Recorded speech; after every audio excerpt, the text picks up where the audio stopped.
Hello and welcome back to Metropole Grid. My name is Andre. Thanks so much for tuning in. Welcome back to the ASMR Metropole Grid Hour. Hey. Let me fix this. How's it going, everyone? Uh-oh. Jason, how you doing? Sean also, how you doing as well? Welcome to... How long have you guys been able to hear us? I just turned it on recently. Okay, good. Yeah. Oh. It's real scary in here. This is really spooky. It's the day after Halloween, which is All Saints Day. It's actually a holiday in France. Wait, it's the day after Halloween? Oops. Oh, no. Ah, fuck. The Metropole Grid Nights. How's it going, everyone? Welcome. Thanks for tuning in. There's a lightning thing going on. Yeah, Maybe you hear the audio. I didn't realize it was a holiday in France. Oh, yeah, it's All Saints Day. Cool. Yeah. I didn't know. Toussaint, I think it's called. Toussaint? It's like the hallowed day where we celebrate All Saints. You see. Wow, you come to Metro Grid and you learn a bit of French holidays. Yeah, how's it doing, Martin? How are you doing, Tanuki? How's it going? Welcome to Metropole Grid. So it is currently November 1st. Welcome. Yep. I hope you remembered to pay your rent. I figured it out today. Did you do it? Actually, I have direct deposit now. Nailed it. We're gonna be playing some Netrunner tonight. We're gonna start with the Decklist of the week. I'm joined as always the first Thursday of the month, which is actually the first. Happens once every 13 years. Yeah. Pat. It's me, Patrick. Hi. We're gonna do some stuff today. We're gonna build like a Professor Baba Yaga deck. It's an Igor deck. It's something we've done before. Last year I did this. Spooky. Feels more Arkham than A&R. Excellent.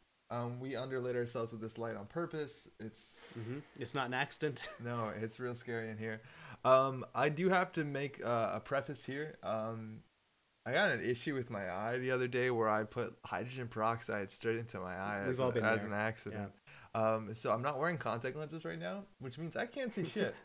I'm legitimately pretty blind. My glasses, don't know where they are, don't have them. So they're coming in. I just went to the eye doctor today. I got new glasses coming in next week. So it's been a couple days of me just going around pretty not able to see. Wayne, how's it going? So for most of this, I'm going to be like with my face real up close here so I can read the chat. And Pat's going to have the full reign of everything because I literally can't tell anything apart. Yeah, I'll see what I can do. And then when I inevitably have to leave, you'll be up to your own devices. Play it, I need to actually get like this close to the screen. So good.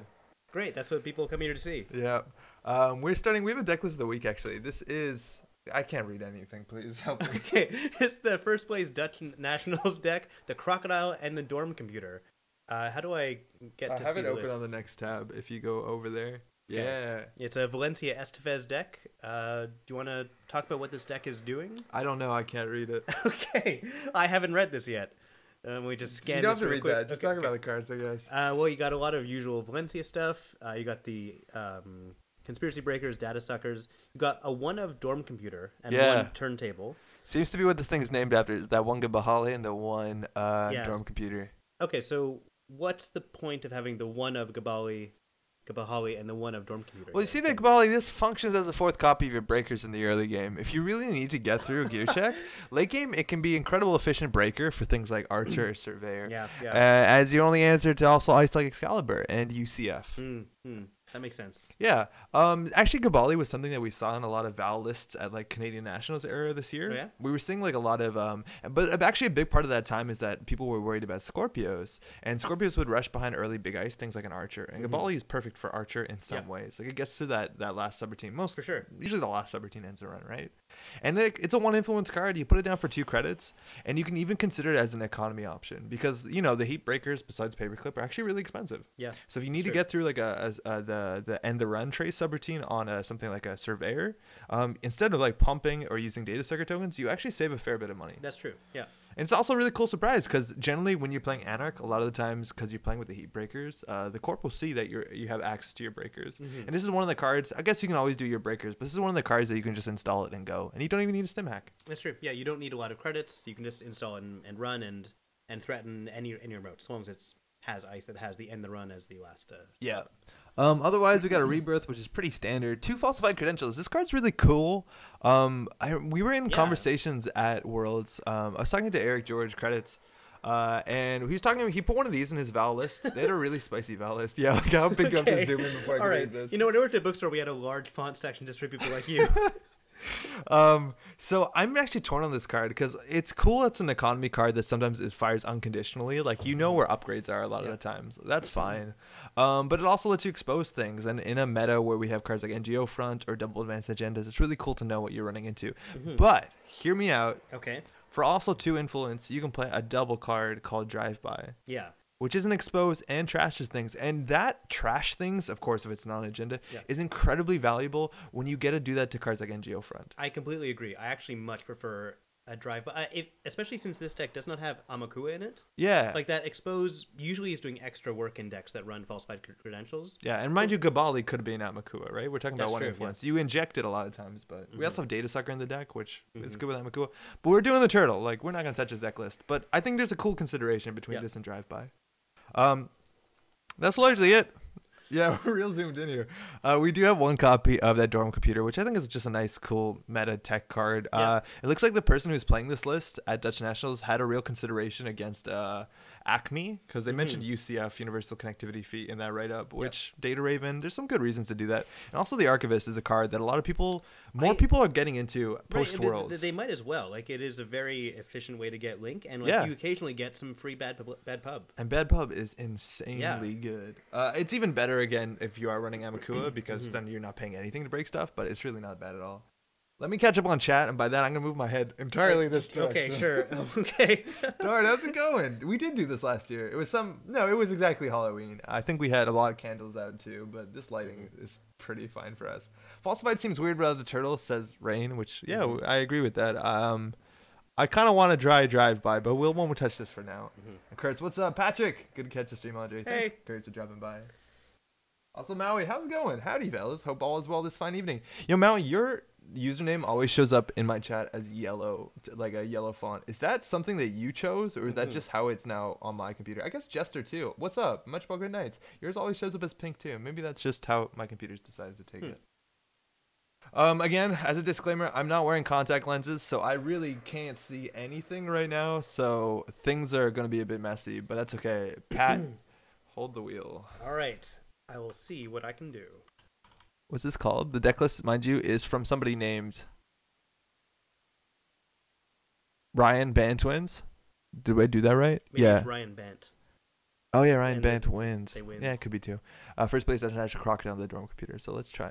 Let's try and get this in here.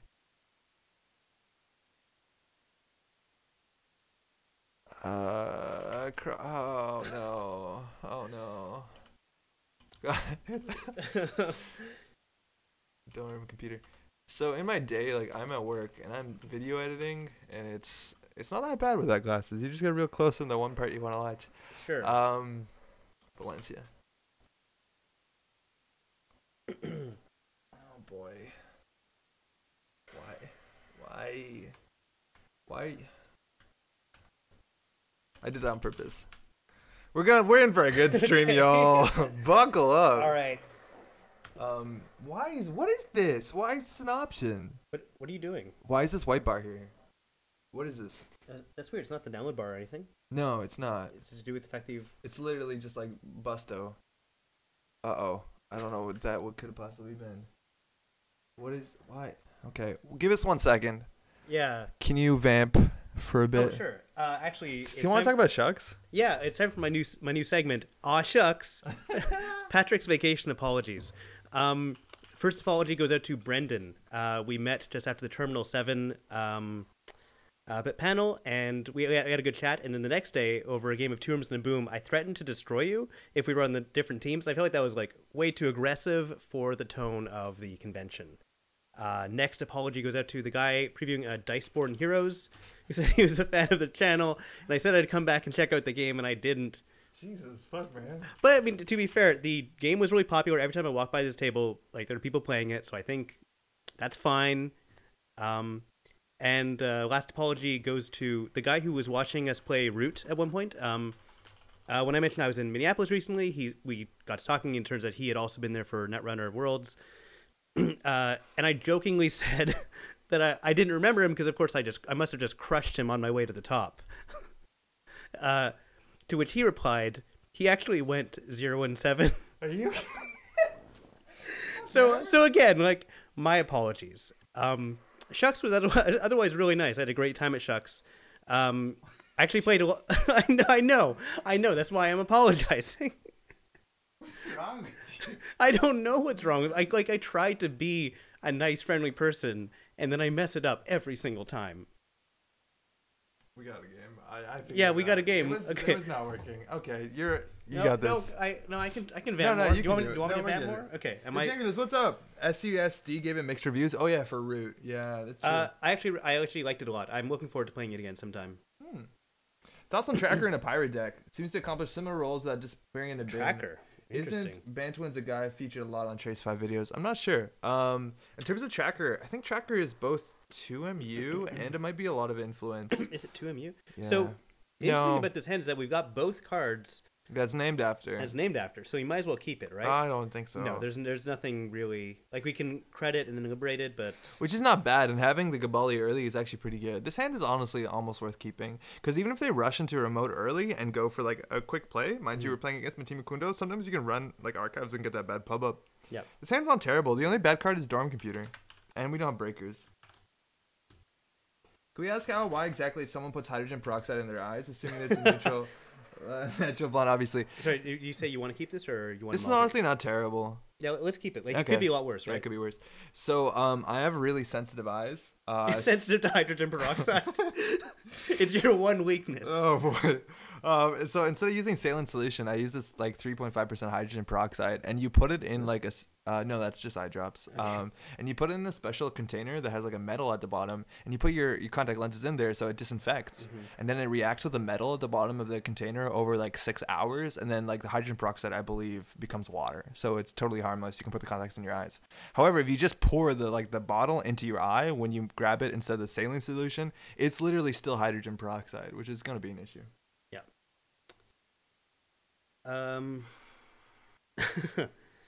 Yeah, what's up? I can't say. I can vaguely tell what your cards are. Okay, so yeah, we've got the mining accident. So they've got 7 credits. They went credit, install over HQ. Yeah. That's enough to res an Anansi. They mulliganed. No, Anansi is 8. So they mulliganed, which means that they probably don't have a good hand if that's their opening. A lot of times you would jam like first turn Rashida, first turn NGO front. There's a lot of really good plays in Matimi Kunda that we're not seeing. For sure. I think that means that we don't have to pressure them. Like if they don't have a lot of money, they didn't play hedge fund turn 1. Maybe they're crediting into IPO range. If that's the case, we maybe want them to spend money. But like you could admittedly maybe draw one's credit, install liberated, take 4 off of it. Okay, yeah, and you don't want to try the mining accident this early?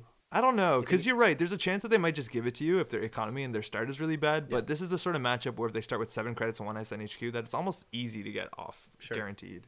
Which probably is more important. Yeah, it makes sense. All right, I'm going to draw first. It's another liberated. Spook Babs, how's it going? I'll credit, install liberated, and I guess... I think I did it right. I don't know. I'll just take credits. Yo, Sebo, how's it going? Yeah, it seems okay. Yeah, it seems all right. We drew another liberated. Okay, that's not the worst. So this Dorm Computer probably has no use in this matchup unless specifically they're playing Surveyor, which lets you get past some of the subroutines. If you're breaking with Black Orchestra or MK Ultra, sorry, technically doesn't matter. Yeah, there's the IPO we played around. So that was actually the reason to try and go for the early. But I think we just want to set up, get our breakers, because they have the money where they want to push for remote. All right, so I'm just going to draw and take credits. Got it again. Thank you. Nailed it. Yeah, you want to find your breakers for sure. All right, there's one. That's a good one too. Paperclip's also really good. A lot of times the sentries you can kind of face check. Do I just like take 12 from this and get rid of this? Like discard it and then we have it in the bin? Well, what else could we be drawing for? The Archivist is really good. It's a one of, but almost the whole Jinteki suite fires the Archivist. More breakers in the bin is good, but you're right. I think we can draw once because we're probably going to throw out that Dorm Computer. The thing is, as soon as we throw it out, it shows what kind of deck we have. I think you can probably just take that, play that, throw out Black Orchestra, right? Yeah, that makes sense to me. So just get as much take money. Some credits, make this, and end of turn, throw that out, and we're good. Cool. So we got to figure out how they win. Generally, it looks like Glacier. They're not spamming assets. Matimi Kundo asset decks did actually relatively well in Europe, if I'm not mistaken. And they're off. So this is the part where we have to put our money where our mouth is. Maybe install that Crocodile and go for a walk. Oh, well, no reason now. There's nothing in the remote. But, like, you know. It actually might be worth poking HQ. How much money do they have? They've got 19 credits. Is it, like, they can res... Okay, so they can res a lot, right? Yeah, they can res, like, any of their ice and still have enough left over to res an Anansi. But this is, like, what, turn 3? Yeah. And they have 6 cards altogether. They've played 2 cards. There's agendas in HQ. Problem is if it's like something like a net damage card into the other one, into what's it called? You know, the bad one. Yeah. Oh my God, that one. Wow. Avocado, Happy Halloween, right? Avocado will be bad, but otherwise you might actually want to pressure HQ. Fairchild 3 will really fuck you up real bad, and it's worth running first click. But also getting down that crocodile seems pretty safe. It lets you face check Cortex Lock trivially. Lets you face check. Yeah. All right. I'll put down the Kabali. Well, we gotta be a bit aggressive. Our hand's not particularly good right now. All right, let's. Yeah, just figure out what's in there. I don't know. This could be bad. Oh yeah, we have one bad pup. We're playing Valencia. 50 cards too also helps against net damage. Kugo. Great. All right, so we'll bounce. Fuck 'em. Yeah. You can just jack out. That's true. Yeah. All right, 2 clicks left. They've got 15 credits. Do you want to try R&D, maybe? I think we'd rather... Well, we know that we want to get a paperclip out, so that's kind of our next thing we want to find. Because there's definitely agendas in HQ, and we have what we need. We could, in theory, have got through the Kakugo. It's not really great right now. We could maybe use a turning wheel at some point, but that's far away from now. We also have 2 turning wheels, which we can abuse the Kakugo with turning wheel. There you go. So that they have to ice it up. I don't think you install that last click, though. No, I think we get no value out of it. I think you take money or draw again, throw out the dorm computer. Yeah, I'm partial with drawing again. Yeah, seems good. Yeah, that's fine. There we go. Value. How's it going, by the way? Welcome. We're going to do a spooky stream, build a creepy deck. Yo, Pat, you don't get any lighting because this thing is like taking your lighting.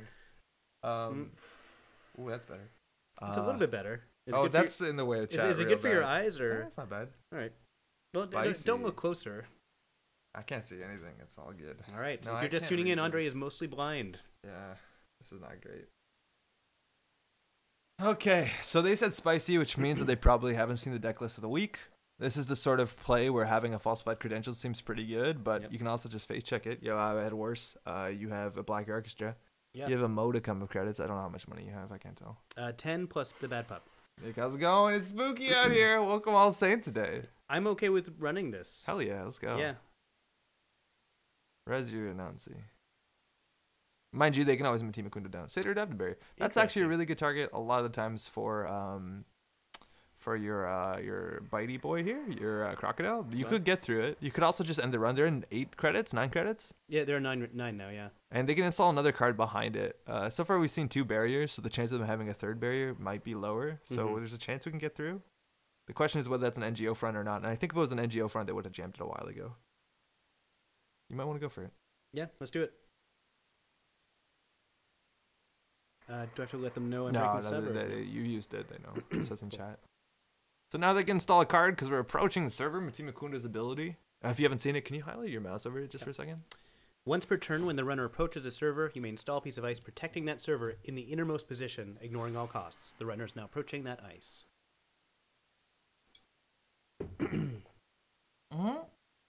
You do. And you can jack out after they install it because you're approaching the ice, and it's not the first ice you've approached. This also is a cool thing. Like if they do res something big here, like even if they spend 4 cards resing Kakugo, it's an easy way to maybe ensure your mining accident. Yeah, that's right. Because then we can run on archives or something pretty safely. All right, so they have. So you have to write continue. Yeah.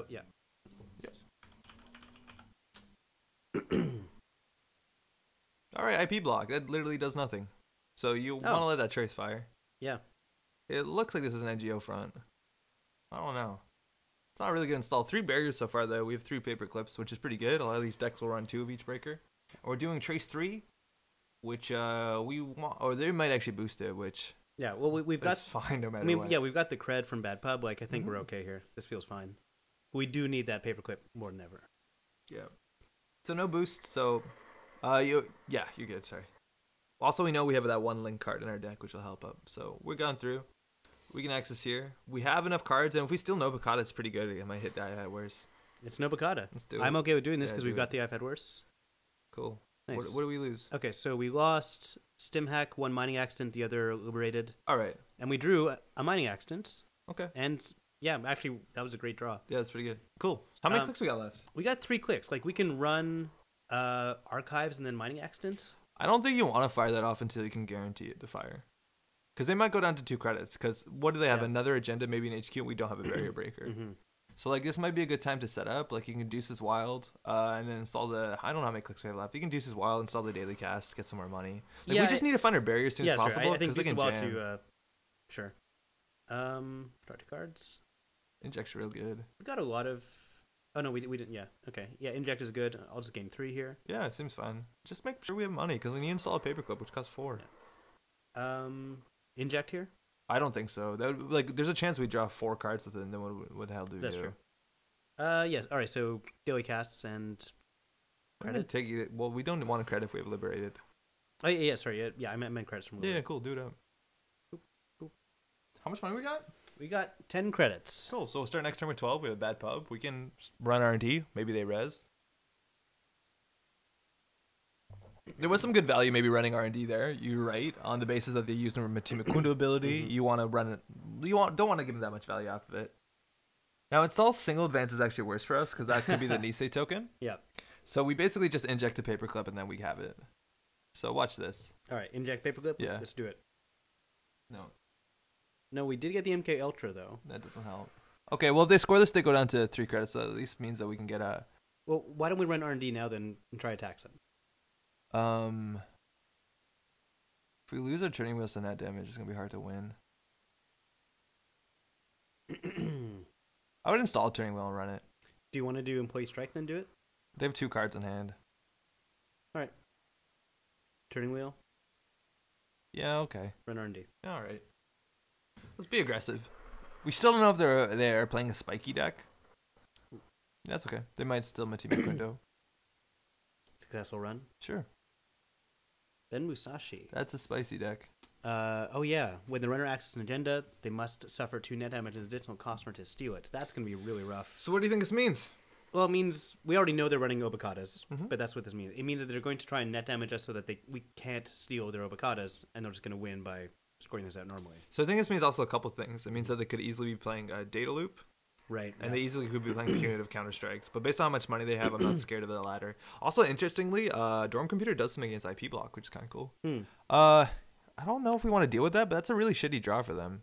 I would trash it. We can run again. We have another click. We're making turning wheel tokens. Sure. Okay, so they are, but they are at 7 credits. Yeah, fuck and them. this might be a Nisei. 100% a Nisei. If we tax them with, like, even if they pay the 5 with the mining accident. Yeah, but if they score the Nisei, then the mining accident's free. Like next turn, we 100% get the mining accident. All right, you want to run again? Yeah, we can see a new card. This means that they know for sure they can get value of installing like with their ability, but like it's not gonna do much. Yo, Jitaki, how's it going? It is Spook Runner. Also, Cody, how you doing? Preemptive action. All right. That's not a particularly good draw either, so this is fine. Yeah. So if they score that, they have a Nisei token, which is really bad for us, obviously, but it's not great for them. Because now we have a full... Okay, so yeah, I think it was actually pretty... Oh! Okay. All right. So they are trying to kill us in some extent. So what do we lose? We lost 2 mining accidents so far, a cast and a strike. That's fine. Yeah. Not much we can do here. They can still fire snare. They can still res ice that does net damage. We have some money. We're going to want to draw up now. Yeah. I think just... No, now you play that. Now you play that. Okay. Fuck. Did we get... No. Now we drew 4. Okay, well, do you want to play the other one? No, not really reason.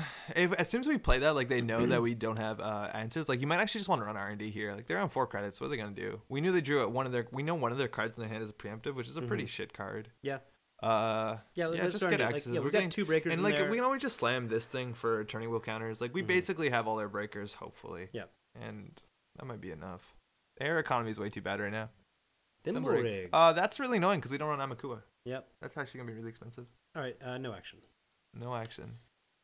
What do you think is better, drawing or getting another turning wheel token? I'd rather draw here. Okay. To get the paperclip. Sure. Or that. That's fine too. Yeah. That helps. It gives you link. Alrighty, yeah, we're gonna be playing some spooky decks. Hopefully, we always have that one meme deck that's always comes out for Halloween. We'll try that. It seems pretty okay. Right now I can't see really well, which is why I'm leaning in, but. Pat has a wheel. So they're shuffling back in Musashi, IPO, and they're still at 6 credits. Okay. So how many cards are in R&D? 39. All right. So getting that down is definitely good. Yeah, definitely put that down. Security. Can you check fire weaponization? It's a security. Nice. And this is an ambush. Oh, it's not security. Global Food fires it. Nisei fires it. Philotic fires it. Yeah. All right, so I'll put this down for sure right away. Yeah, I think so. And you then might just face check. Face check or run R&D? Yeah, R&D face check. Yeah. Like, well, they're at 6 credits. You still haven't drawn a gamble. If we want to find an NGO front on the top, we'll trash it. Now they can install their thimble rig, which is still pretty fine because it ends the run, and we get the tokens. So you have to continue and chat here.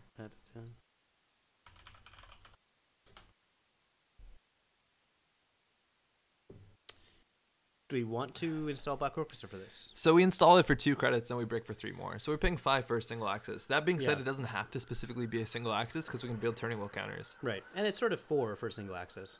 Oh no, you were counting. Yeah, I counted that. Yeah, sorry. I don't think we want to pay that money now, considering we need money to contest the remote. Like, you might as well. You're getting a turning wheel counter. If you end the run, it's probably reasonable. You can always install it for 2. I was about to say, install it for 2, and then later on we can. Yeah, that's fine. And just end the run. Just jack out. Yeah, you're fine. All right. Well, how much money we got? 9 credits. We got 9 credits. We've still got some on Liberated, and we got Sure Gamble. Yeah, this might be a good time to inject. We just want to find more daily cast, more Liberated. The thing is, like, this deck suffers from. It honestly doesn't have a lot of money to run with, considering we lost 2 mining accidents, and they're really easy to fire this game. Oh, man, we did not hit any. That's okay. Yeah, that's okay. Oh, we had a strike in hand that run. Oh, we should have played strike in hand. Yeah, 100%. We should have played strike and ran. That cost them a click and a credit. I'm just gonna play the Sure Gamble and then discard what, like the Deuces Wild, or discard one of the strikes. No, strike is really, really good. They might be playing scarcity. I would just play the strike. Don't discard a strike when you can play strike. Oh, because you have to discard a card anyways. Oh, fuck me. Falsified's really good because we know they're running Ben Musashi. I think you're actually throwing out the other strike. Yeah, that sucks. Yeah, we maybe shouldn't have injected there. Did we hit a breaker? No.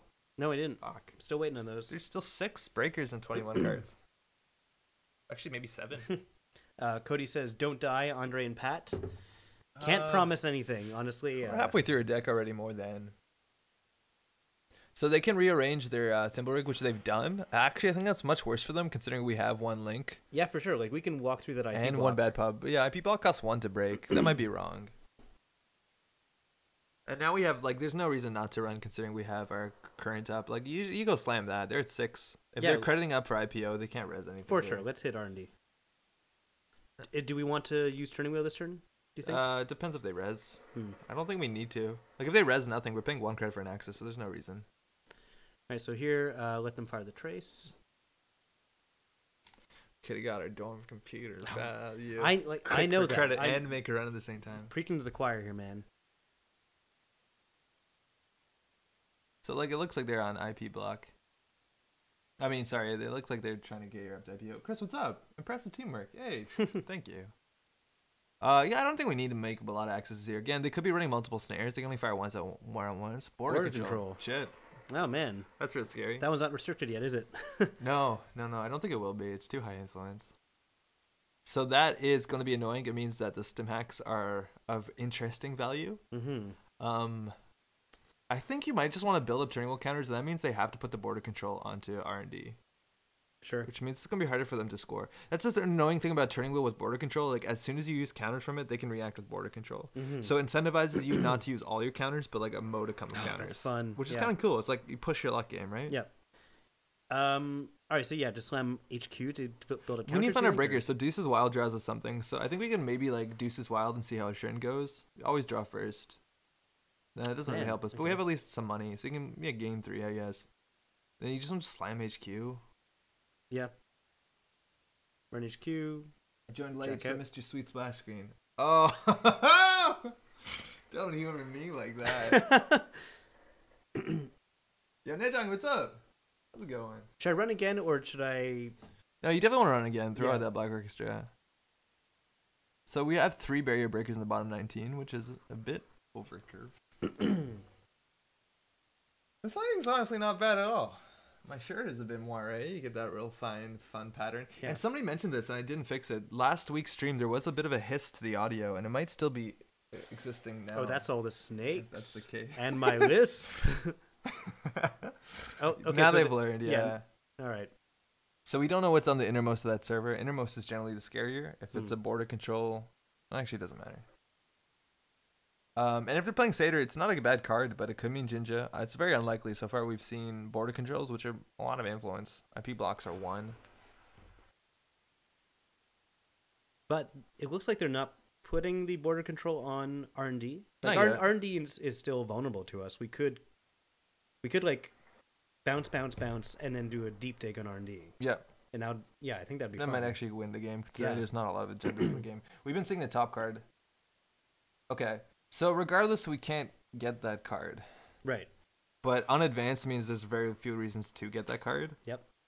Which means I think we can probably close the game out. We might want to make sure that we access with 8 cards in hand.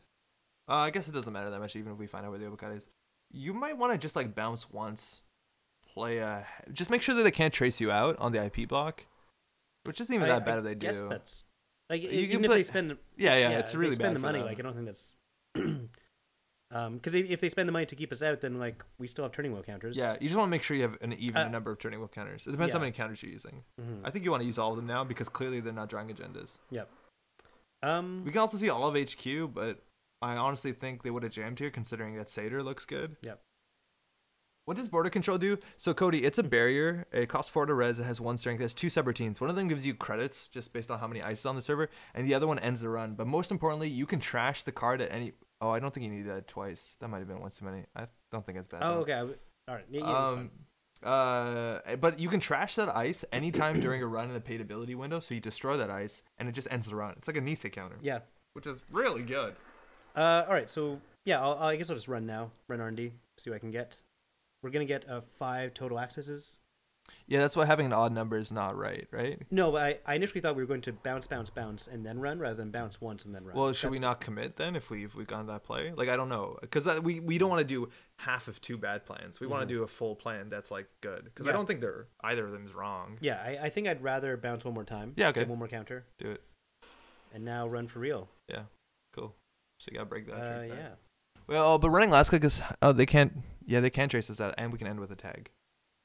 That's why I don't think this is great. They will spend all their money, though, which is going to be really bad. They'd spend all their money, and then... The thing is, this could be a Rashida. That's actually something worth considering. We should go. Yeah, just go. I think we should still go. It's fine. Go. Do it up. Okay, Keep continue. going. And here? Yeah, that's why I don't think you do IP block last click. Because trashing the turning wheel, they could trash the Archivist. I don't think they do. You're good. Okay, so now I use this. Yeah, they can't use their abilities, so just hit that right now. Okay, how many snares do we die to?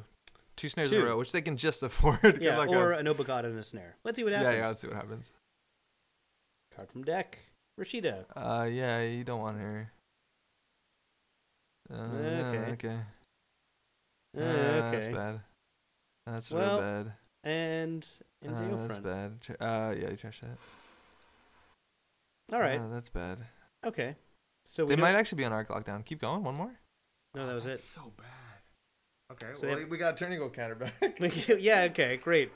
I guess end turn. Yeah. So the Rashid is gonna fire, and we're gonna draw into a border control, a hedge fund, and a Satyr adaptive barrier. Yep. Which are all things we don't have answers to. Great.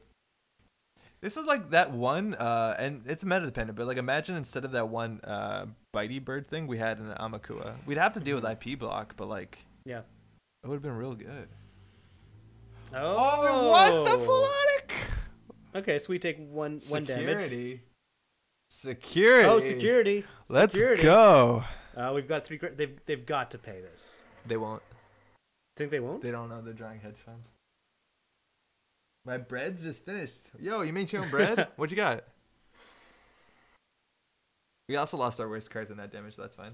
So they spend 2. So we spend 2. Yeah, and then we get bad pub. Oh, seems good. Okay. Oh, okay, we're good now. Unlucky dig. Hey, yeah, wasn't that great? But that means like they might have one agenda in hand. They're technically on game point. Like install a double advance, we have to run all of them. We've seen 1 Rashida, 1 NGO. Mm-hmm. We just need to find our barrier breaker. All right, so how much money do we have? We have 1 money. Okay, so the only way to get back in the game is like gamble, liberated, install, liberated. Well, liberated, gamble, liberated. So we can draw once here, I guess. Yeah, so I'll draw once first. We'll hit a paperclip here. Yep. Okay. Basically, I don't know why you would even say something like that. Been baking it all morning, just finished baking. Now time for Netrunner bread. Just standard white bread, nothing fancy. Yeah, that's a good place to start though. Bread's real good. That's actually one of my least favorite things about Canada. Or why Europe is the best. Fucking bread here is shit. Wow. Holy shit, go to the grocery store, buy bread. It's garbage. It's really bad. Yeah, it probably But you is. go to Europe, you buy bread anywhere. It's like the best bread you've ever had. Mm-hmm.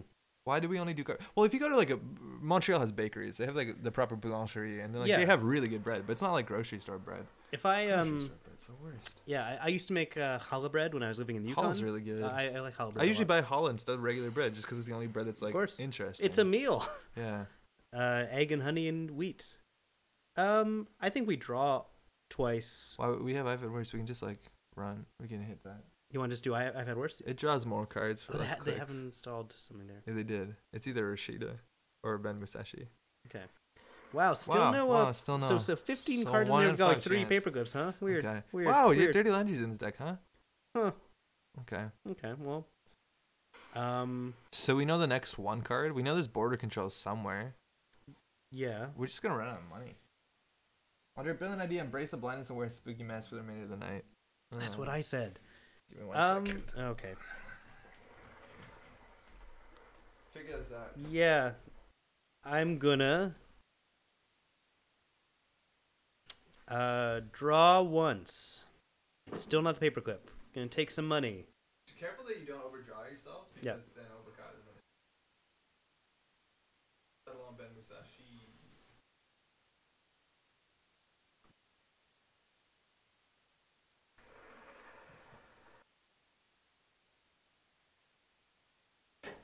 All right, so they played the hedge fund. So they drew now the next card we don't know. Yes.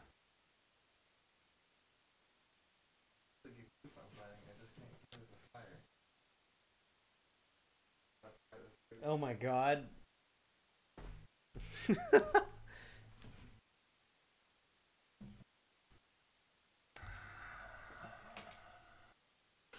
All right. What's up? Now you're wearing your usual sleep mask. Yeah, I need this. Yeah, you need that to sleep. Oh, Data Slugger's a real good card. Wow, we have 3 of those on the deck. We've lost a few of those. Yeah. Oh. Yeah. So we can try. Do you want me to read you something? No, I got it. I can see through okay, this. Sure. Eye holes are big. Jason Chung says, "Wow." Yeah, wow was right. Oh, that was okay. I built this a couple years ago. Oh, did you do a costume for Halloween? No. No, me neither. Well, no, okay, so fun. we desperately need that paperclip. Yeah, but why would we draw? We have 5 papers. I guess we'll do I've had worse. There's a paperclip. Hey, how much money they got? They have 10, we have 9. What's happening, Kinshin? What's up? Welcome. It's a spooky All Saints Day stream. Mm-hmm.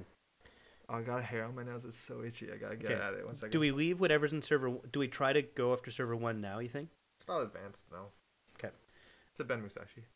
Right. Okay, so we'll just leave the paperclip to be discarded. Yep. And we'll make sure we make some money. So 1, 2, 3, 4. They might arc lock down it, but we got 2 more. Yep. Okay, so I'm just gonna do daily casts. And you always get turning wheels encounters. They're actually really good now because the top of the deck is fresh. Sure. But how many clicks you got left? You gotta do something with your cards. Oh, well, they also broke strike, which is really no. We've got paperclip. I don't have to do anything with the cards. No, that's true.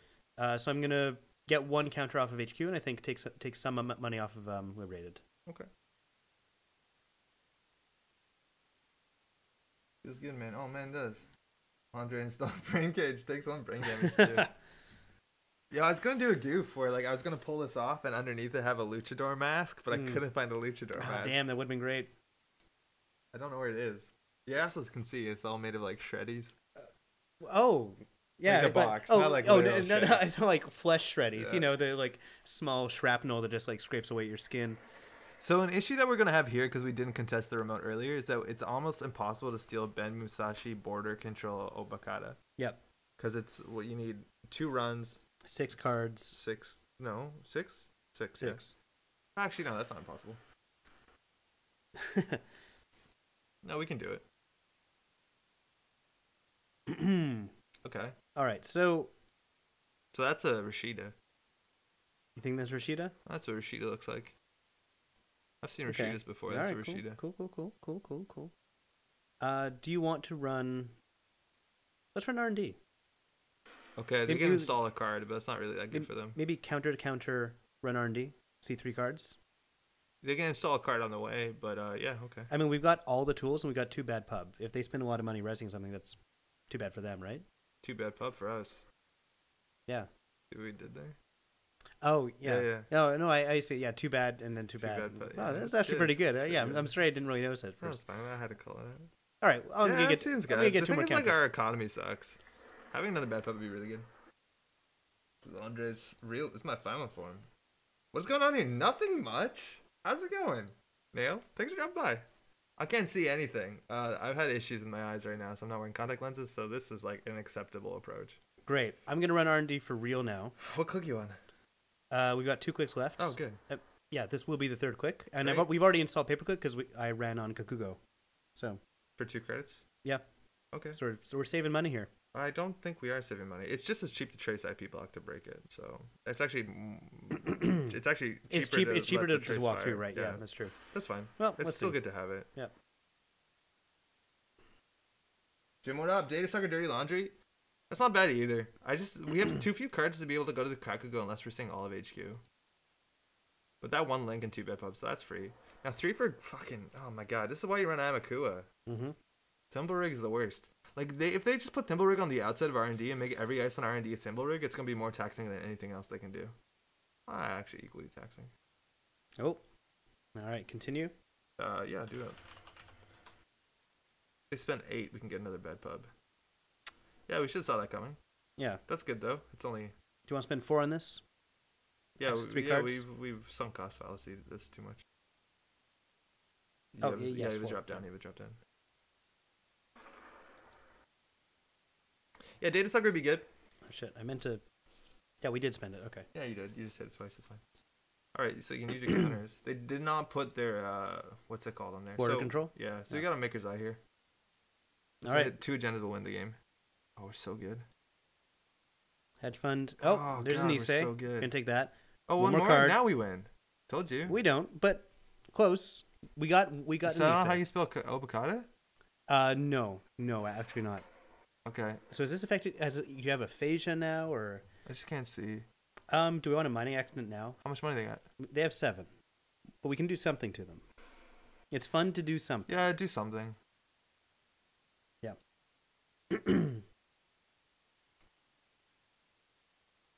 Yo, the mill, how's it going? Happy All Saints Day, the most spooky day of the year. All right, we've got another bad pub to play with. Holy fuck, we got 3 bet pub? Yep. Joke's on you, Thimblerig. We're at the point, like, I don't know. Do you Dirty Laundry Archives? I don't think so. You go for singles on HQ? I don't think so. Like, that remote, they have an unassailable remote. Okay, we lose next turn. I think we lose. Okay, so that bad pub probably wasn't right. Because we were going to lose faster than that. Okay, so let's talk this out. Well, okay, we can attack server 1. No? We can credits. Yeah? Right, because it's probably Ben Musashi. Yeah. Oh, damn. Well, how much money they got? They have 9 credits. No, then we definitely assault the remote. Okay, like if they want to res their either Satyr or we know that they're on what's it called? Border control. Border control. That's 4 credits. Ben Musashi is 2 credits. I guess we don't because we've seen 2 border controls in R&D. Yeah, so and this has been installed for forever. Yeah, but they're Minty Mukundo. Oh, that's right. Yeah. Okay. Deuces can draw, which is kind of cool. Yeah, but we don't have the money to get through everything that easily. Right? Stim hack it. Oh yeah, we have stim, but then we were out of cards. Like, yeah, but if we win on the stim hack, we don't die to brain damage. Can we get up to 7 cards and then stim hack? What's in your heap? How many of these injects did you play? I think we played all the injects. Yeah, 3 injects, 3 avid worse. Okay, we have no more card draw. Unless we have 1 more deuces. Do we have 1 more deuces? How many deuces do we have? Got deuce in hand, deuce here. And this is why drive-by is so good. You say drive-by, run. Yeah. Fuck me. Okay, so... This can show you the ice, but doesn't already know what it is as well. Yeah, I don't care what the ice is, though. I don't think ice matters. All right, let's deuces to draw. Hold on. Can you write thinking in chat? Just because we got to figure this one out. Okay, so the contestant remote right now costs 3 credits plus question mark. Remind you, we don't have to contest Ben Musashi. We can just trash Ben Musashi and rerun. So all we need is 3 clicks to run it. So 3 clicks and 4 cards. Which that part seems really difficult. I mean, Deuce's Wild can draw us cards and trigger us a credit. And gain credits or trigger How much money do we have? We've got 3 credits. Oh. I'm so sorry. That was my fault. That was my fault. No, that's not good. Yeah, we might have wanted Dirty Laundry R&D. back in last turn and not play the bad pub. Wait, Dirty Laundry R&D? Yeah, last time when we ran R&D, we probably wanted the Dirty Laundry. Yeah. They might have border controlled that, but like, fuck them. That's good. Okay. Take money from Liberated. Deuces well to draw and gain credit. What's the chance they overcommit and go to fewer than 3 credits? That's like a pretty good option. Yeah, that'll be pretty good. We also can't deal with Sandstorm. Like, Sandstorm just wrecks us because we have 1 card in our deck that could deal with Sandstorm. We used it already. Legitimately for good value, but. Yeah. All right, I think we have to take money from Liberated, then do Deuces, then run on third click. Unless we do Deuces and use that to run. Well, you Deuces first. Okay. Always Deuces first.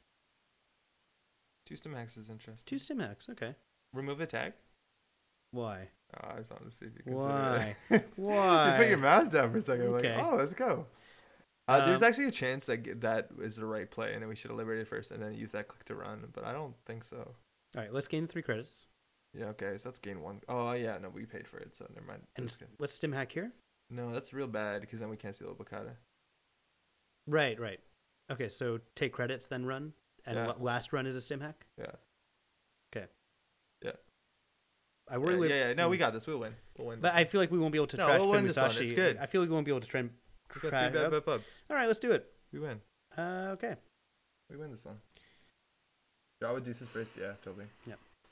Okay. Border control Mattia is rough. It's not that bad. Like, this is actually going okay for us. Like, we just overextended a bit last turn, and our economy was a bit shot. We lost a lot of good economy. So that viral weaponization absolutely destroyed us. Okay. Oh. Okay. All right. Well, they're 1 credit. Yeah, that's fine. That's Whatever. fine. Whatever. What do we want to do with this, though? That just... How many cards we got left? 9 plus? Our hand is not great because of all those things. I don't know. Those stim hacks are looking okay. Like... No, but this is like 300 credits to break it. You never break that.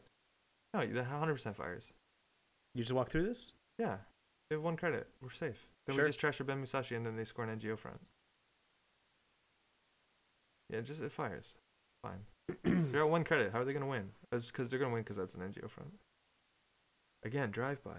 Like the best card. Yeah, it seems like that's an NGO front, huh? Yeah, and we also can trash Ben Musashi, which helps us contest the remote. The thing is, this arranges the top of the deck, so we know for sure they can jam next turn if this is an NGO front. Yep. That being said, if it is an avocado, obviously we can't steal it because we're going to take 4 damage. Oh, we die to Junebug. Yeah, I am. Do you think they're running Junebug? No, it seems unlikely. I don't think they're running Junebug. But the that would be servers very are too hard to get into to run Junebug. Just tuned in. Matt Gibbs, how's it going? Love the spooky vibe. Thank you. Do you all hear the thunder? There's thunder going on. Was the thunder only for us, you think? Yeah, I don't know if this is close enough to the microphone. Do y'all hear that spooky thunder? How annoying is that for everyone? Do you want to draw 1 card? Yeah. Yeah. Okay. Oh, good. Yeah. Yeah. We still take 4 damage. Yeah, we're good. Yeah, that's gonna hurt. Or 3 more damage, excuse me. Good. We kept the best ones, I think. Cool. Well, sure. And now we get to see if they want to install another piece of ice. That's fine. They can't raise it. It costs 1, unless it's an NGO front. So like NGO front can't ruin us. Yeah, keep going. Nope. So like, what do we die to? We maybe die to another copy of Anansi. Anansi if it's NGO front Anansi. Oh. Whoa. Great. Interesting. That worked out really good for us. Okay. How many clicks we got left? We got 1 click left. What do you want to do? Take money? They use their ability. We know there's a border control on there. They have no fucking credits. We're gonna win off of R&D. No, you just build turning wheel. Yeah. Just build turning wheel. Cool. If you continue as an NGO front, you die to a lot. I don't think we actually died to a lot because we still had 8 credits and we did have access to MK Ultra. I think we specifically only died to Anansi. Like Cortex Lock is fine. Komainu is actually pretty good. That's a really awkward NGO front. Yeah. Imagine, okay. No, look, you hit draw once, we hit a drive by. Don't do it, but I'm saying if we hit draw, we draw a drive by. Yeah. Yeah, they're at 1 credit. What do you want? Do you want to just like build? We always need to be able to contest the remote server. We need a modicum of credits. We're never going to be able to break Anansi, which is the biggest issue. Yeah. Do we want to get 3 more counters on turning wheel and then run here? We have no money. We can't do that. Got 8 credits and 3 bad pop. Yeah, but then they install from hand. They install like a border control or some bullshit. Oh yeah, I guess if that's that is an NGO front. Yeah, that's true. I mean, we can force them to use the NGO front now. I feel like we want to get the data sucker down. Okay. I don't know. No, probably not. We probably need to draw once. We need cards. We have no burst draw anymore. You need cards. Oh, that's a good card. That's in Valdex. That's they put that one in Valdex. Yeah. What do you think, Quetzal? Never. Okay. Omar. Oh, wow. Sorry. Didn't mean Actually, never is not correct. No, it's not correct. Lots of people do Quetzal. Come on. It's usually wrong. Like we Quetzal didn't win Worlds. We see each other Quetzal once a month, and this is like, and you're like, no. Okay. Quetzal won Worlds, huh? Yeah. Yeah, that's pretty, that's pretty good. Okay, yeah, let's think about it. Okay, I'm thinking. They have agendas in HQ. They have one border control in HQ. That's all we know. They at least one. I think they have 2. I would rebirth into. Well, the thing is, if we rebirth in Omar, it's the easiest way to do. That is 100%. Yeah. But like we rebirth in Omar, it's the easiest way to turning wheel win. So like I think you install that and you run HQ for free and you win the game. And if you don't win the game, you get a turning wheel counter, and then you just like gain 4 credits. Okay, so you think the game is in HQ? No, maybe. I think we went off our R&D. I feel like it feels like the game is still in R&D to me. Yeah, so install that and run HQ. Okay, yeah, I'll do it. Yeah, sure. No.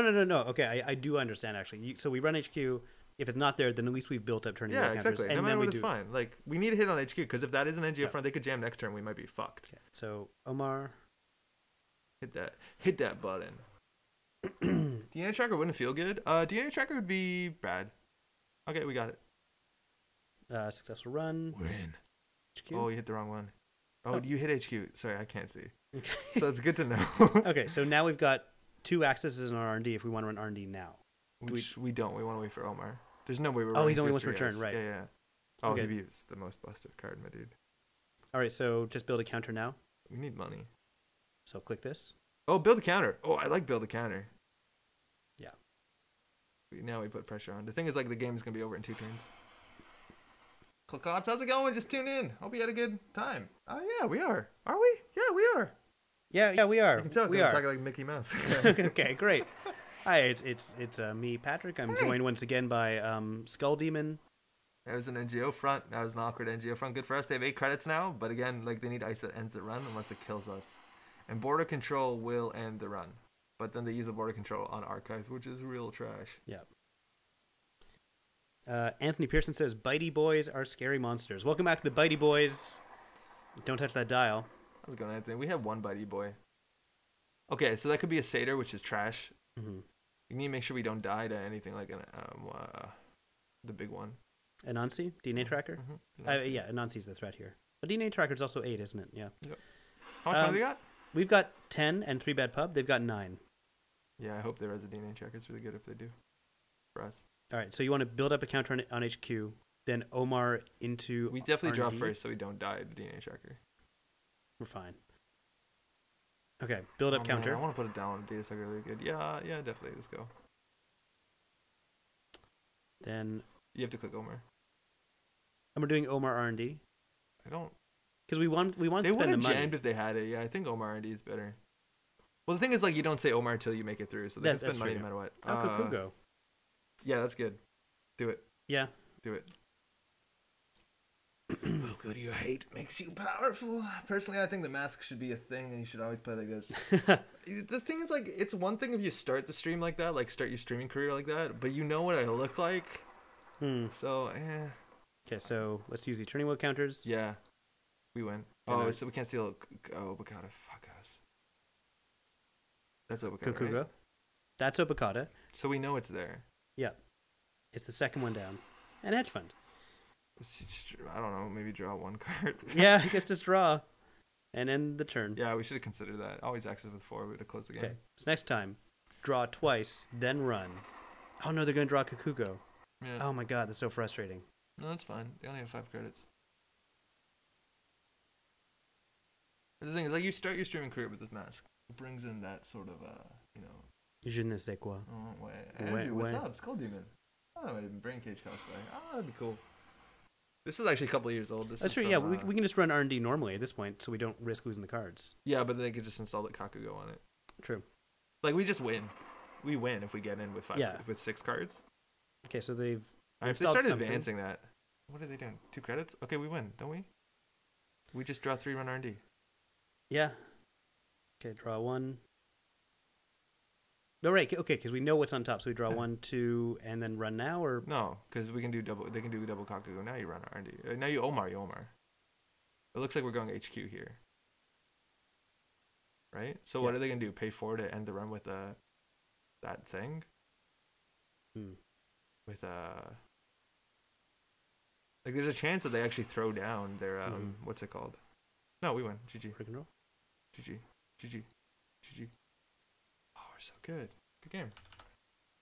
That's getting away from us, right? Like if they had a window where we would have lost. Yeah, for sure. That thing that turned out to be what's the DNA? The biovault. Yeah, that was interesting. So it's a hired help. Oh, that's an illegal play, isn't it? I can't see. I thought you could only install. Oh no, and a hired help is what does it say? I forget. 45-minute game. Okay. Viral organization and remote. Oh, nice. 45 minutes. Wow. Yeah, that was a long one. Shoot.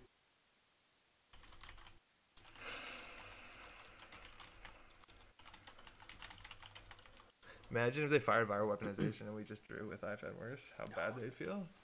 So this is hired help, which is a new card, which the text doesn't exist here. It means that we need to forfeit an agenda to make an No. You trash an agenda from your score area. Oh, which puts it in archives, which is honestly which is gettable. I actually like that mechanic a lot. It's funny we got that mechanic at the end of the game's official life cycle because I think it's a fun mechanic to play with. I'm convinced that mechanic wasn't intended and they weren't meant to write forfeit. You think they meant to fucked it up? Damn it. Because it's like a rules nightmare. It is a rules nightmare to some extent.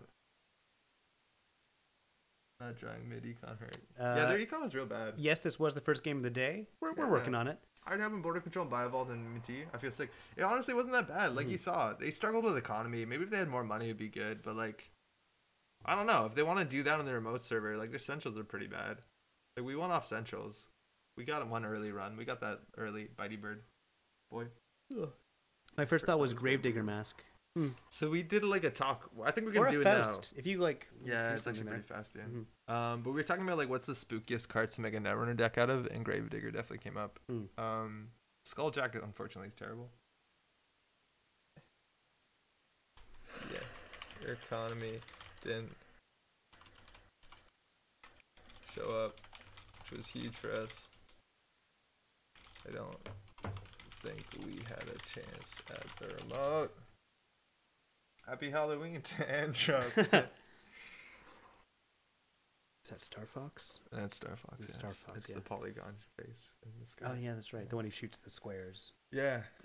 I know more as an assist trophy in Smash Bros, of course, but yo, who watched that Nintendo Direct? Despite my best interests, I actually really like yelling into the microphone. It's kind of grown on me. Yeah, and I'm looking forward to Smash. At the office, we're hoping to do a tournament the day it comes out, but the base game will only start with the 8 original fighters. Yeah. So it's going to be interesting to have a day 1 tournament. Like, what do we do? Do we try and find a cheat? Just his speed down. It's fine. Yeah. Not having money was huge considering the border threat.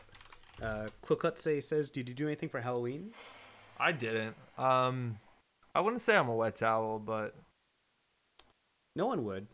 The expression is wet blanket, so it would be weird if someone said... wet towel is a thing, too. It would be weird if someone said, I'm a wet towel. No, wet towel is a when? Really? It's wet blanket. The metric song is wet blanket, for sure. Ah, shit. Anyway, so you just stayed at home, looking at the wall, thinking you were looking at TV, or? So the funniest thing is I went into, because I don't have my contact lenses in, so I can't see well, right? And I went into work yesterday, and it's like with contact lenses, so not seeing stuff. Yeah. It's the one day of the year that people show up in costumes.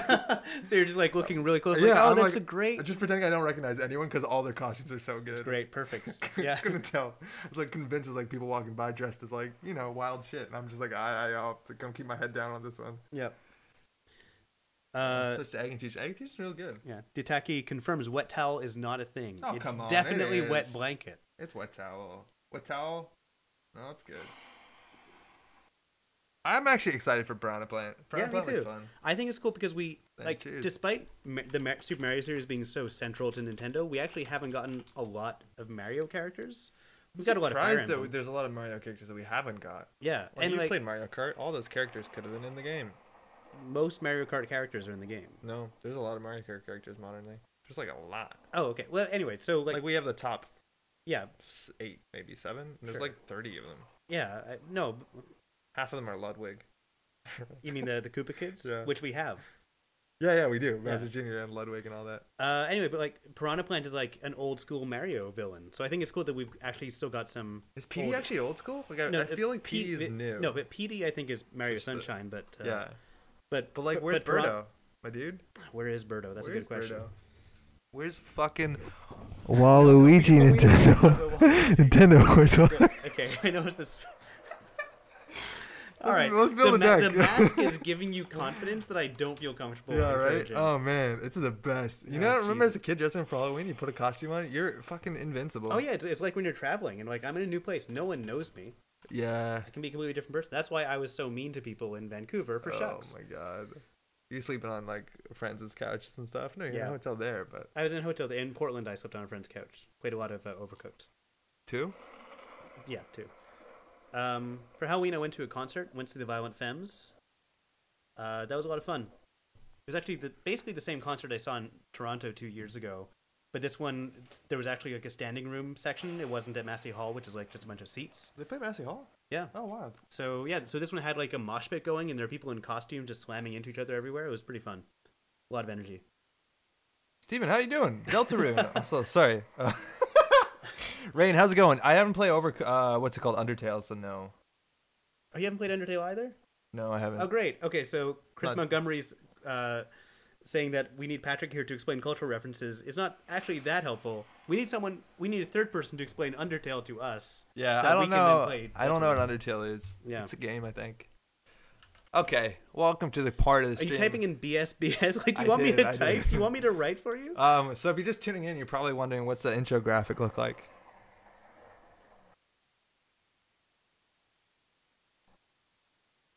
Glad we got that out of the way. All right. So there's a thing that we did last year for Halloween in which we made a deck that was named Igor. And the idea is that the professor, who's going to be Frankenstein's monster.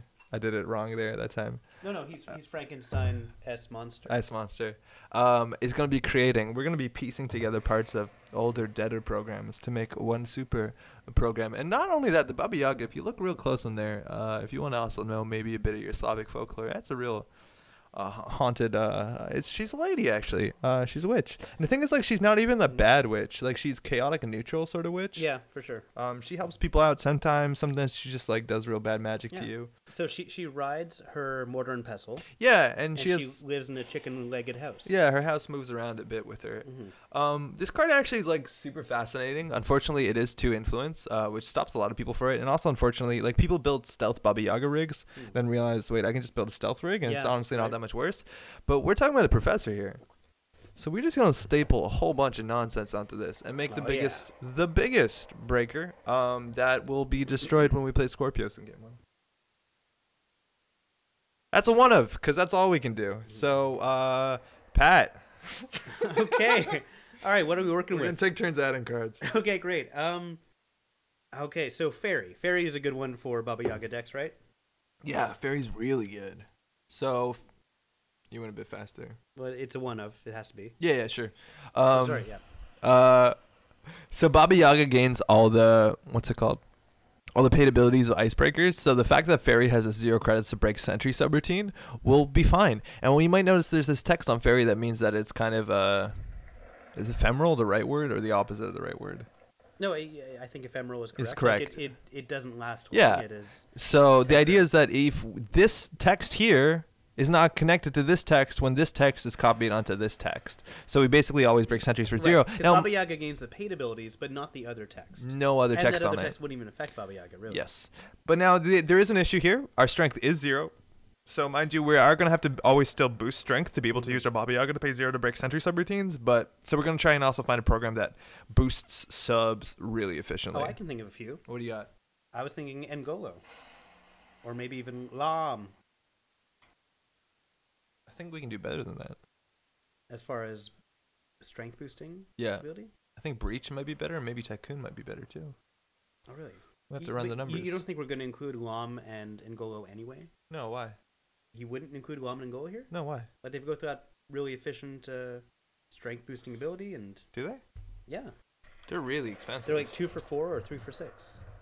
3 for 6 is ass. 2 for 4 is fine. If we're starting at 0 strength, 2 for 4 is great, I think. Okay, but yeah, you're right. Let's just see what else we can do. This is 2 for 4. Wow, 2 for 4 is almost exactly what I said. Yeah, but this is 2 for 3 barrier subroutines. Oh wow, okay. Angolo is 2 for 4. Not as good as Lamb, I think. What's Tycoon at? 2 for 3, 1 for 2. Okay, I mean, it's okay. Right. Is a Mongoose gonna have a place here? You think, Mongoose is 2 for 2, but it's 1 for 2. Yeah, 1 for 2 subs. Yeah, but we have Fairy, so that's never gonna matter. Right, that's true. I mean, we might not be able to get Fairy. We might be able to get just one of the pieces. What's good? What are we missing, chat? I don't want to pull my deck list from last year. We want to figure out this out. We have all seen John Wick, so we know Keanu Reeves is the Baba Yaga. That's true. He is the Baba Yaga. Keanu Reeves should play Baba Yaga in the movie adaptation of Decklist by Catherine Valente. Are they making one? I don't know. I think they should. That movie feels movieable. I borrowed that book from you. I read most of it. That's right. Oh yeah, I never finished it. Right, because you liked the other Cat Valente book I lent to you. It was short stories though. Yeah, they were pretty good. Yeah, that and Angolo. Lamb kills you on install cost. Yeah, it's way too expensive. Can we do this cheaper? Yeah. Okay, so I think Tycoon is a good idea. Tycoon's not bad. Yeah. Well, also Breach might just be good. Breach is another one of those cards that has like this text on the bottom that makes it a lot worse, but you don't give a shit because it doesn't matter. The other option, of course, is you can start doing things like this, and then we have to start doing with stealth. But this is 1 for 7. Do you want to go stealth? Maybe. All right, let's go stealth. I mean, we got the cloaks. Do we? We can. The thing also you have to watch out is that when you host programs on this, they still take up MU. Mm. So like jamming a lot of cloaks is actually relatively difficult. Yeah. We don't have Akamatsu Memchip anymore. We've got to find some cheap MU. Data sucker? Yeah, I think we're going to do that. Passport and Fairy for the cheap install. The thing is, like, I don't even think you do Passport. Like, Passport is what? 1 for 1? It's 2 for 2, which is not great. And 1 for 1 is fine. But like in Faction, you have like Cyber Cipher, which is comparable, if not just strictly better. I guess install cost. But you can always just like install this without the Baba Yaga. Because that's the thing is you have to understand, sometimes you're just going to draw your deck into shit order and not get Baba Yaga at turn 1. Yeah. On that note. Jacob Gray saying Switchblade. Do you want to do stealth? Sure. Let's do stealth. What are all the breakers? There's no good way to do this. Switchblade, Refractor. Let's look at the wildest thing we can build. Maybe that'd be more fun. Maybe not the best, but the most interesting. Okay, so what do you mean by wild? Like, some of these cards are pretty cool. Like, we can play Algernon. We won't play Algernon, but Why would we? We're not going to play Algernon. Okay, we're not going to play Algernon. But it had a big number here. There's a lot of circles there. Yeah, that's true. I like so that's fine. Yeah. Let me move In theory, the professor could play. Yeah. Get a bankroll. If we can, yeah. Yeah. Cards like this are actually technically interesting. We don't get any of this text though because it's not paid abilities. Yeah, and then actually no, we do. These are paid abilities. Yeah, we don't get the free virus counter. No, we don't. That'd be pretty hard. But like, is this card just good in Shaper? Fascinating. Is it? Yeah, it might not be bad. It's a really good barrier breaker. Yeah, it's a good barrier breaker. I wish it was used more. The Devas. Yeah, right. One day. Tycoon's not terrible. 2 for 3 is okay. 1 for 2 though is like the most attractive part of this. But I think actually Breach might just be better.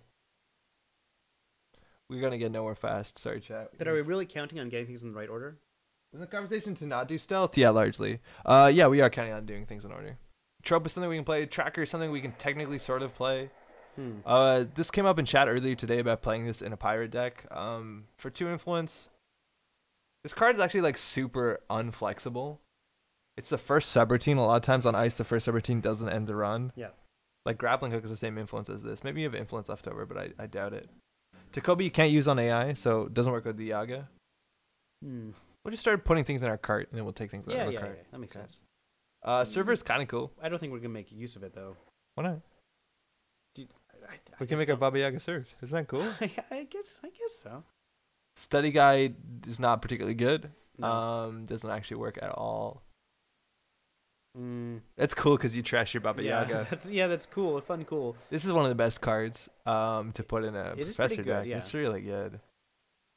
Honestly, what's funny is that we're gonna install all this shit and then realize we're gonna install like one Maven or something, and it's gonna be better than our Baba Yaga. Oh boy.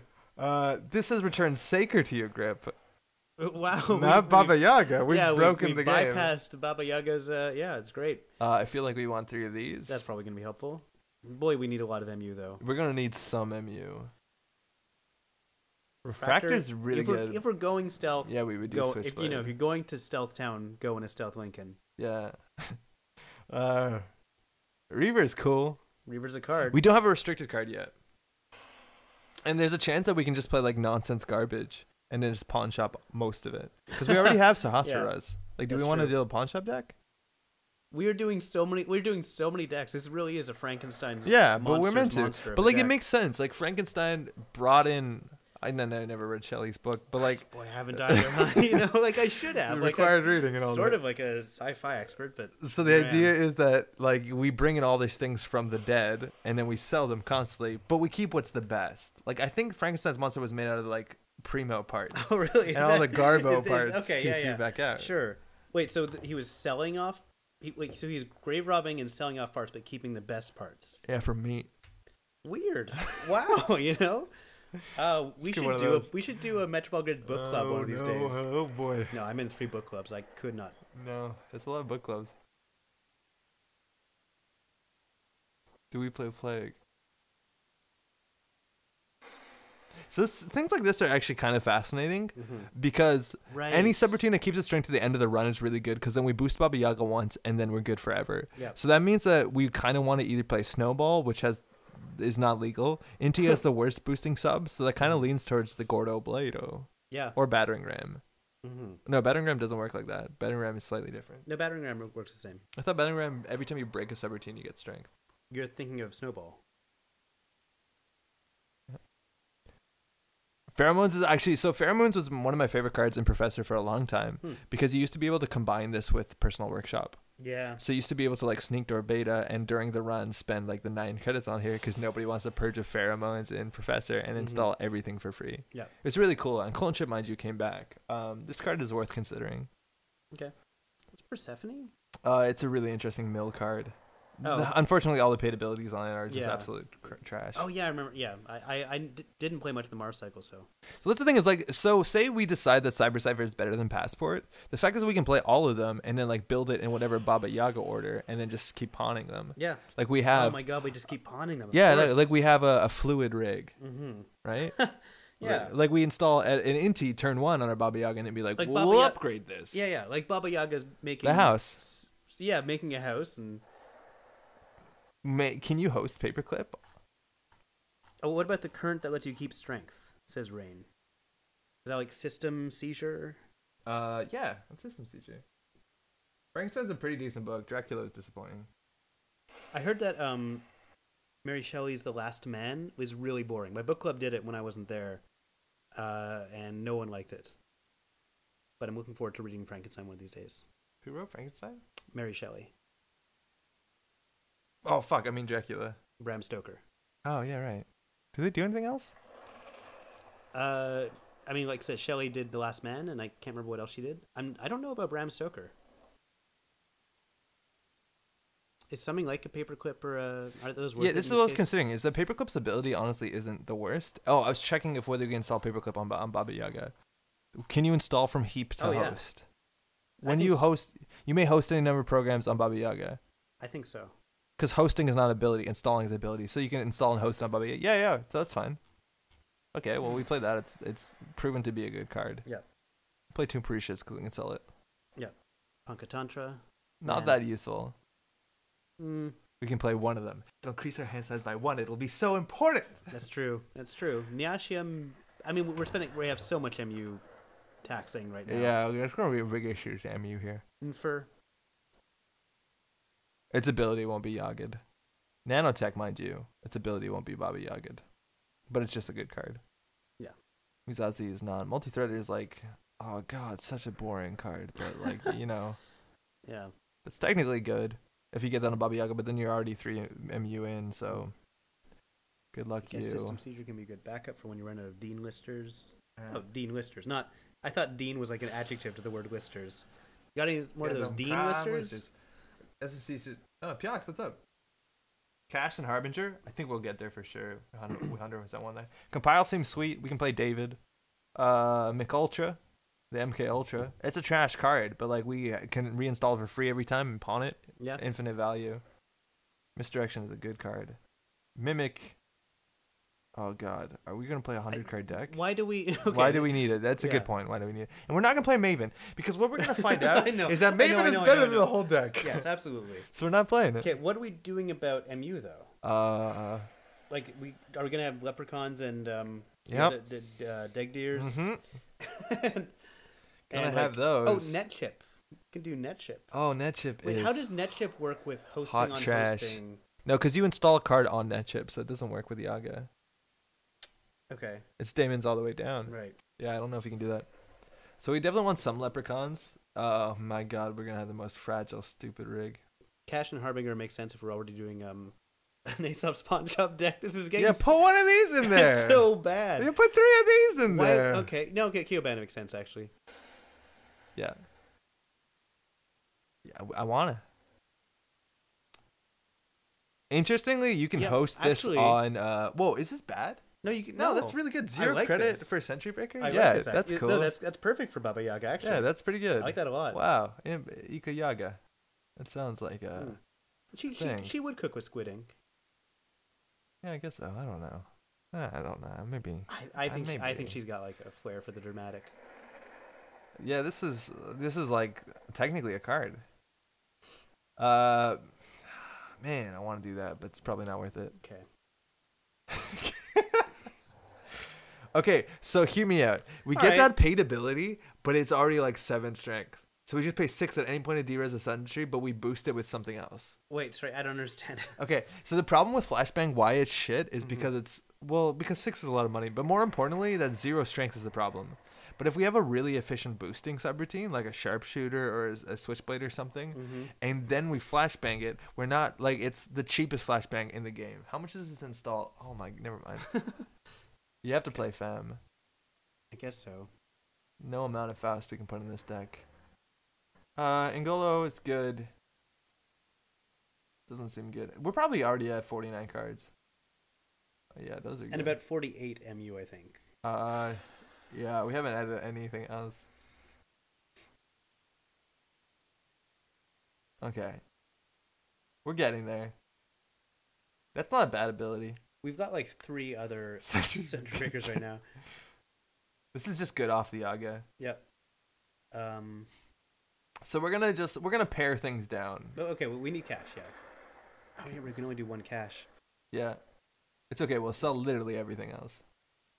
For Giles Davis's benefit, we're building a Baba Yaga deck badly. I think we're doing stealth, but I'm not sure. Inversificator it's a good card, Jacob. It's just a restricted card. So if we do that, we can't do our punch up. Personal touch on Baba. Yeah. I think we have to do that. We also probably run Net Ready Eyes. Oof. Chameleon. Nope. These are interesting. The Stoppable Force says, did I just hear the cursed phrase Baba Yaga deck? That's right. if we say the Baba Yaga deck 3 times, she appears behind us in her chicken-legged house. This is a good card. Cyberdelia seems good. Money and memory. Okay, now let's talk about theme. Yeah, I guess. A spooky card. Does she have... I don't think Baba Yaga has cats. I know, but Baba Yaga doesn't have any of this garbage. No, Baba Yaga has a David. Baba Yaga has a... Baba Yaga has cash. She has cachet. Rain makes a good point. How does Leprechaun Deg Deer help if all the bakers are going on Baba Yaga anyways? And that swordsman will... Wait, is Baba Yaga an AI? Yeah. Oh my god, that swordsman will hurt. No, but then you just use the fairy. Yeah, the thing is, like, anything you host on the Baba Yaga, you can still use it as if it wasn't on the Baba Yaga. That's so if you hit a swordsman, you just say, of course, breaking with a fairy is bad, but you'd be like, I'm just going to nanotech this. Yeah, so, like, it's fine. Got your Ika. Yeah, it's fine. We really do. We have a no, lot but you of can't Sentry use Breaker. Ika because then you have to move it onto Ika and then you can never move it back. That's right. But you still got fairy on the Baba Yaga. Yeah, exactly. It's perfect. Perfect. Nailed unbeatable. it. Unbeatable. 1 bankroll. Come on. Come on. We gotta make some cuts somewhere. Okay, another chance. Atman might be better. Amina doesn't get its good text, but Amina has good stats on it. It does cost a bit of money. It costs some. I put Fem in this deck though, so. All right, that's most of the programs. Did we miss anything? We built a Baba Yaga deck for deck sub GNK a couple of weeks ago. It's fine. The consensus of the deck worked better if you just pretend it didn't have Baba Yaga. Hey, system outage. Yeah, fine. Hey, what up? It's already perfect. Yeah, how does Leprechaun help if all the breakers are on the thing? What are you talking about? Let's read the text on this card. Baba Yaga gains the ability of all hosted icebreaker programs.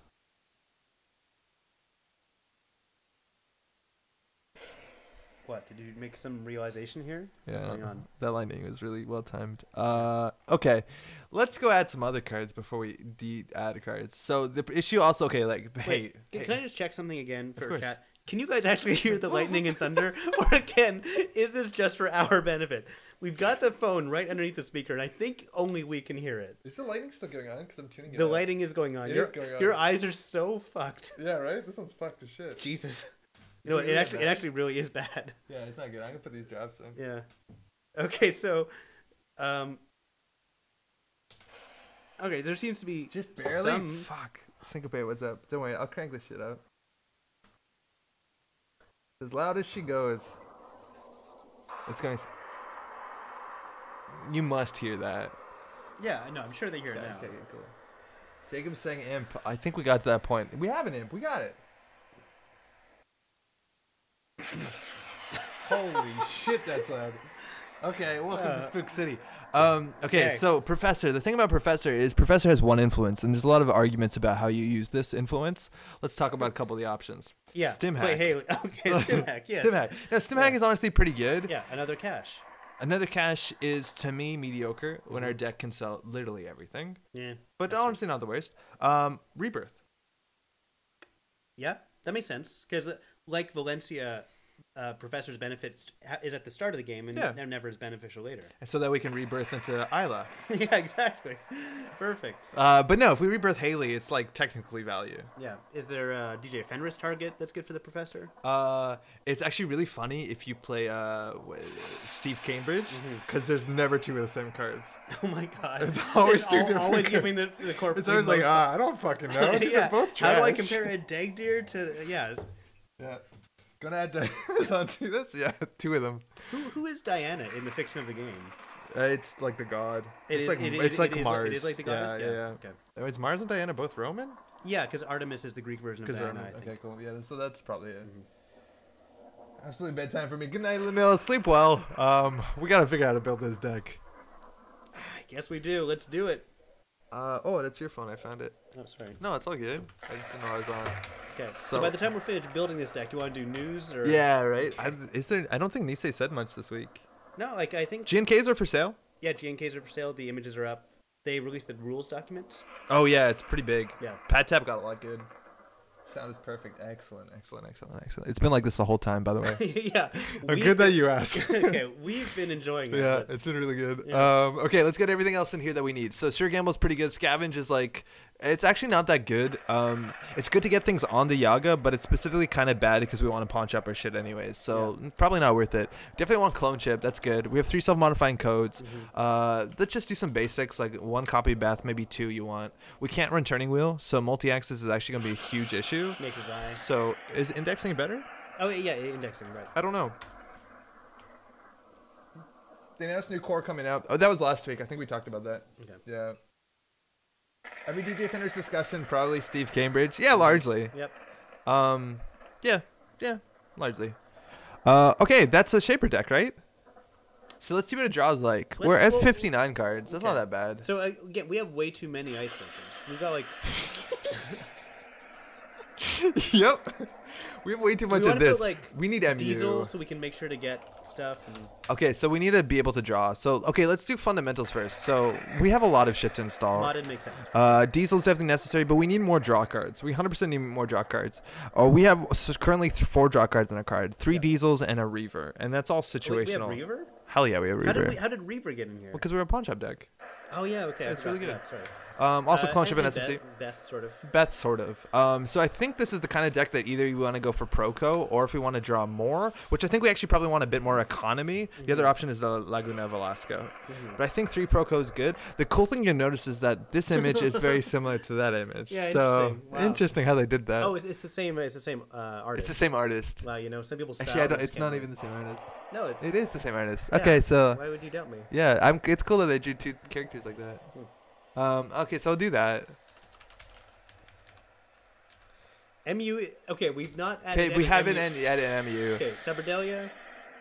I hate that that's the go-to option. Well, they are bringing. Like, they said they're bringing Akamatsu back, right? It looked like they were in the core set, but like the thing about Cyberdelia is, and I'm gonna say this and keep a straight face about everything else we've done here. Yep. It's a real slow card. Yeah. So I don't love it.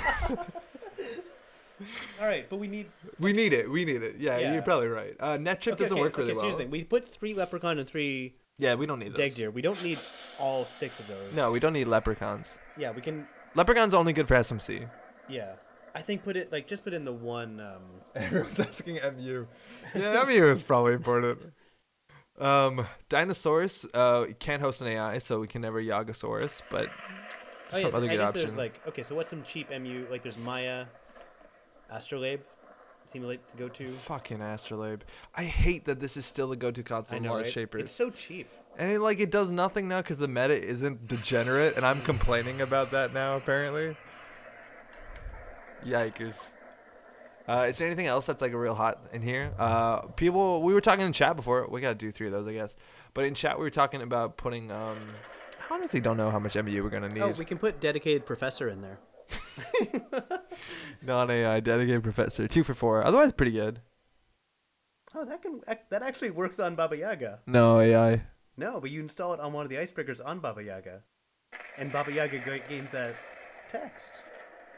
Is this a really good idea or a bad idea? I can't tell. Because the thing is, like, for 2 credits, we could just install a breaker that does that. Indeed, yeah. Indeed. No, that's cool. Like, Ika and this, and you're done. Yeah, exactly. Man, 2 credits for, like, starting at 0 is actually a huge issue. How do we not start at 0? We have to play, like, 3 copies of Personal Touch. Oh, I'm not going to like this. Where is Personal Touch? It's the Personal Touch. Oh, the Personal Touch. You know it's the Maker's Eye? Yeah. Nobody says that. Yeah, I usually I'm going to play a Maker's Eye. Yeah.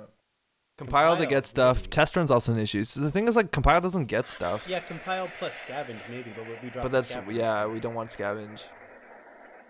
Like, there's a chance that test run will probably be good enough. You know what's the spookiest thing about this whole deck is that number right there. Oh. That's 73 cards, people. Okay. 1 influence. I'm gonna do this thing where I'm gonna look up what my old list looked like. Okay, I thought we weren't gonna do that. Yeah, we didn't. We said we weren't, right? We said we weren't, so don't do it. Don't Okay. do it. Okay, let's cut cards. We each take turns cutting 1 card. Sure. I'll go first. Okay. Fine. Leprechaun. I already did it. Choose again. You did it? Yeah. They're all good cards. That's the problem. We only put good cards in it. They're all good cards. Pheromones. Oh, you fucking shit. Yeah, I know. Let's go. We have a lot more to do. Wait, which one did you just drop? Orchestra. Okay. All right, so we've got... Okay, wait. We put Switchblade in, we didn't do any other stuff. Yeah, it's not important. Let's drop Switchblade then. Okay. What's the other? Sharpshooter, and what's the other one? Deus Ex? Deus Ex. You know they're not. They're not in the game anymore. Okay, whose turn is it? It's your turn. Really? Yeah. Easy. Okay, we've got Ika, Nanotech, and Fairy. I think we don't need... is MK Ultra the center breaker? Yeah. We don't need that. Yeah, you're right. Oh, really? Yeah, it's not good. We're going to draw that. It's going to be like, we can't run. I think... We still need to cut 20 cards. I'm... Okay. Lamprey. Oh... Agree with you. I just cut 1 Delia. Cut 1 Cyberdelia, okay. Let's go. I feel like that was cheating, but... No, that's an option. Okay. Let me see. Can I suggest we add a card? Oh. No. Do you not understand the exercise? Kidding. Okay. Now I feel like the obvious choice to cut here is Baba Yaga. No, we don't need this breach anymore. Okay. Oh man. Oh boy. How's it going? Make sure you count how much influence you actually use. I got to cut. Yeah, we will. We'll change to like criminal real fast or something. Cut Ika. It's so good, system. No, I think it's Ika's so good. Ika's okay in this case. It's so good on Yaga. Ika. Let's not cut Ika for 10 more cards. Yeah. Let's cut 2 Degdeers. Like, how many Degdeers do we need for this? They won't help. They don't help. They're MU. They give free MU and cheap installs. They're actually really good because they help with installs for pawning stuff. I'm gonna cut one of them. Yeah, but then we're adding a trope. Sure, we're adding a trope. Trope makes sense. Let's add trope. Yeah, this is good. It has vampires on it. Yeah. I mean, yes, fairy is better for Baba Yaga, but we want some redundancy. So what I'm going to do is I'm going to cut personal touch and put Neready Eyes in as a one of. Okay. We save 2 slots. Yeah. That's more flexible. Yeah.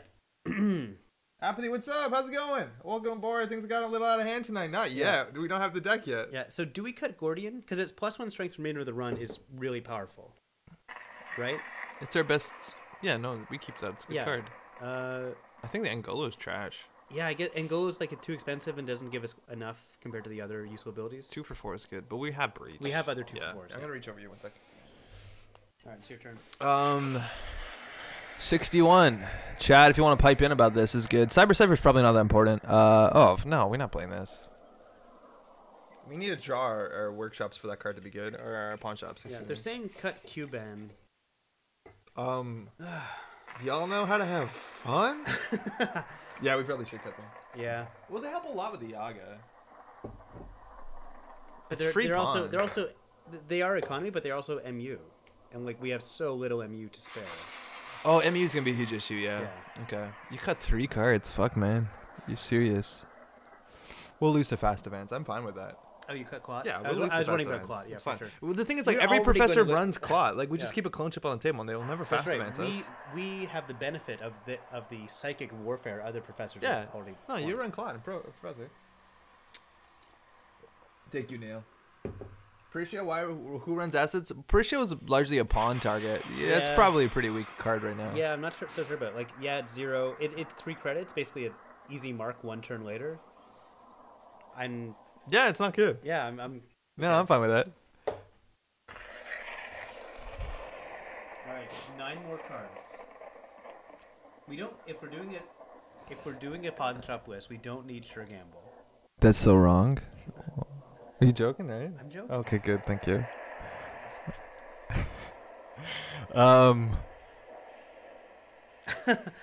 System mode says Aesop's. Sorry, bud. Oh, sorry, Em. Wow. I'd like to emphasize the fact that we have legitimately very little multi-access. Okay, I think we can drop Nanotech, because in this deck, it's not... in this deck, when we already have Fairy and Ika... Those are our 2 Sentry Breakers. They're both trash. Nanotech is the weaker... We have no permanent Sentry Breaker if we cut Nanotech. We have no permanent Sentry Breaker if we cut that.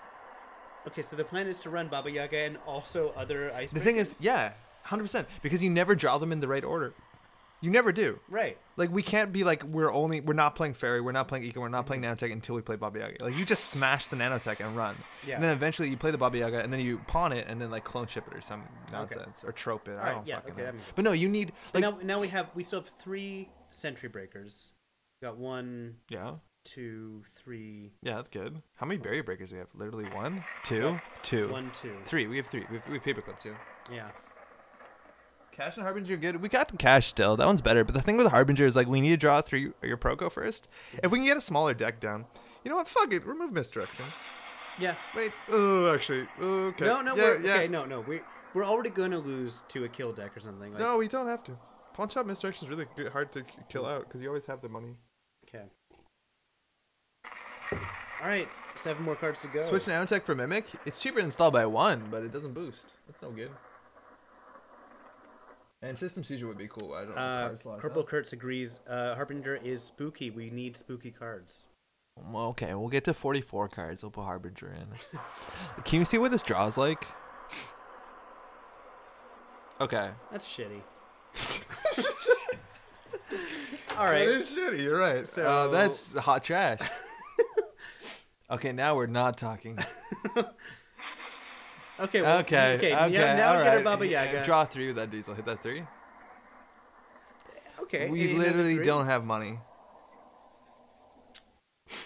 I think we put only good cards in our deck, so we're gonna be struggling to pawn anything. We legitimately don't have pawn targets. Because we used to have like a lot of garbage in our deck. The thing is, you can't fill your deck with garbage, my friends.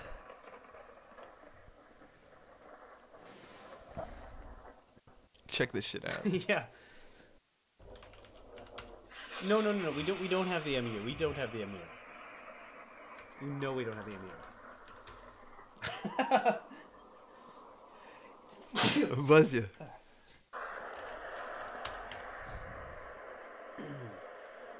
Okay, maybe we shouldn't think about how we're going to win. We should just think about how we're going to build a deck, and then we think about winning. Maybe we just do a single access as Professor deck. Oh, that's rough. System is talking about maybe doing Magnum, but that seems wrong. It's MU, and it's just not fun. I think I only played 2-3 games in Never since Worlds. Kind of miss it. Yo, Steven, it's a good game. You can build a deck like this. It's real good. 5 more cards. That's all we need. Oof. Yeah. Sneak door. Okay. It's actually a lot worse that we don't have Leprechaun with this thing. Trope. Yeah, you're right. Trope is trash.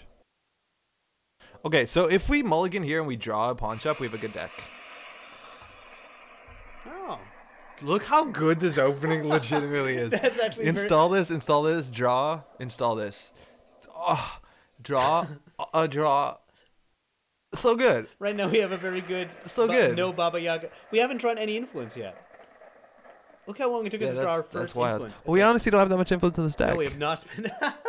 We haven't spent a lot of influence. 1, 2, 3, 4, 5, 6, 7. 3, 4, 5. Wait, did we just build a good Kate deck? 18, 22. We've only spent 25 influence. We should just play Adam. An Adam Baba Yaga deck. Hey, I have to go and like... Should we just play Adam? Oh man, Rebirth open. Okay, 47 cards is fine. Yeah. Yeah. Can we peek at the other deck? Just peek at it. Yeah, okay, we'll save this deck and then we'll peek at that one. We'll peek at this. We will peek at it. Because we're going to be missing something. So that was a There's daily casts in here. There's technical writers. Technical writer, interesting. LDS memory diamond? It's pretty hefty. No gamble. What'd I tell you? What did you tell me? No gamble? But like, we weren't fucking around here. We had one of each. Like, this was legitimately a Yaga deck. Yeah, that is a... Okay, we'll try both of them. You know, add trope back in. Why? Because I like trope, and we have, and like I don't want a professor deck that. Yeah, sure. I don't want a professor deck that it's only spending 25 influence. Yeah, okay. Let's put trope instead of that one. Yeah, okay. Welcome to the stream, by the way, if you're tuning in. This is Spooky, and we're about to build a monster. Oh, we can play against the big boy. Oh. Oh, fuck. Oh, shit. We're going to teach him. We're going to take him to school. Igor 2.0. The professor. Oh, man, I'm proud of that.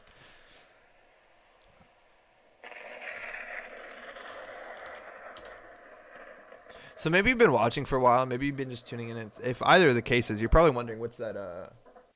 Yeah. That's what that looks like. Yeah. If you are just tuning in, by the way, welcome. This is our All Saints Day stream. I'm joined by Pat, who's here regularly enough. Yeah, you should know me by now. It's weird if you don't. It'd be weird if you didn't, I guess. Yeah. And I can't see anything because I'm not wearing contact lenses, so buckle up. Yeah. Andre is partly blind tonight. I'm his eyes. Oh, just like Frankenstein, you've taken the best eyes around, using to build a monster. Right. I spilled water all over myself. Why is it different letters Cyrillic? But I think you know that. In Slovenia, we don't do Cyrillic. I don't actually know that. Okay, so this isn't the opening we saw earlier. No, it's not, but we have a button that lets us get a new one. I think we gotta zoom out a bit. That seems good. Alright, we're playing against Satyr, which could actually be an acid grind, and I think we took out every single copy of Prisha. Yep. Oh, good for us. We're smart. Sneaky Harbinger switcheroo. Alright, we mulligan this. Yeah, for sure we do. Oh, it's Philip. How's it going? I was worried for 1 second we weren't going to draw a hand. Did you see that too? It's like, we're not getting a hand? All right. That's good. Yeah. There might actually be running Arc Lockdown. Yeah, Slovenian's just like in like the Latin alphabet. It's also only like 23 letters or something. They cut a bunch of letters. They have a bunch of letters with accents. It's pretty cool. Okay. Vaguely familiar with Pat. I've been struggling to come to terms with the fact that I need to move my copy of Netrunner to storage, so I haven't been around much. Ah, it sucks. Still a good game though if you have just like the core set. I'm gonna bring mine to work, just leave it on a desk. Like it's good. Still a good game. Pat, I'm leaving you totally in the dark. Sorry. Oh, hey, it's me, Pat.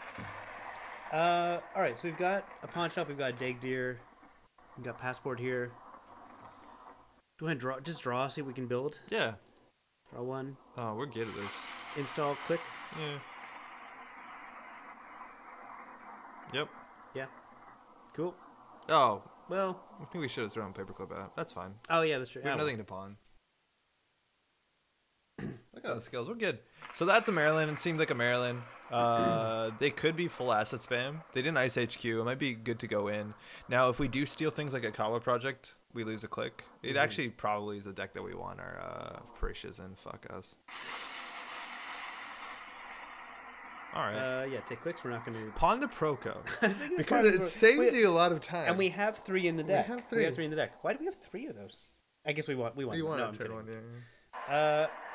Okay, I'm gonna Proco. Sure.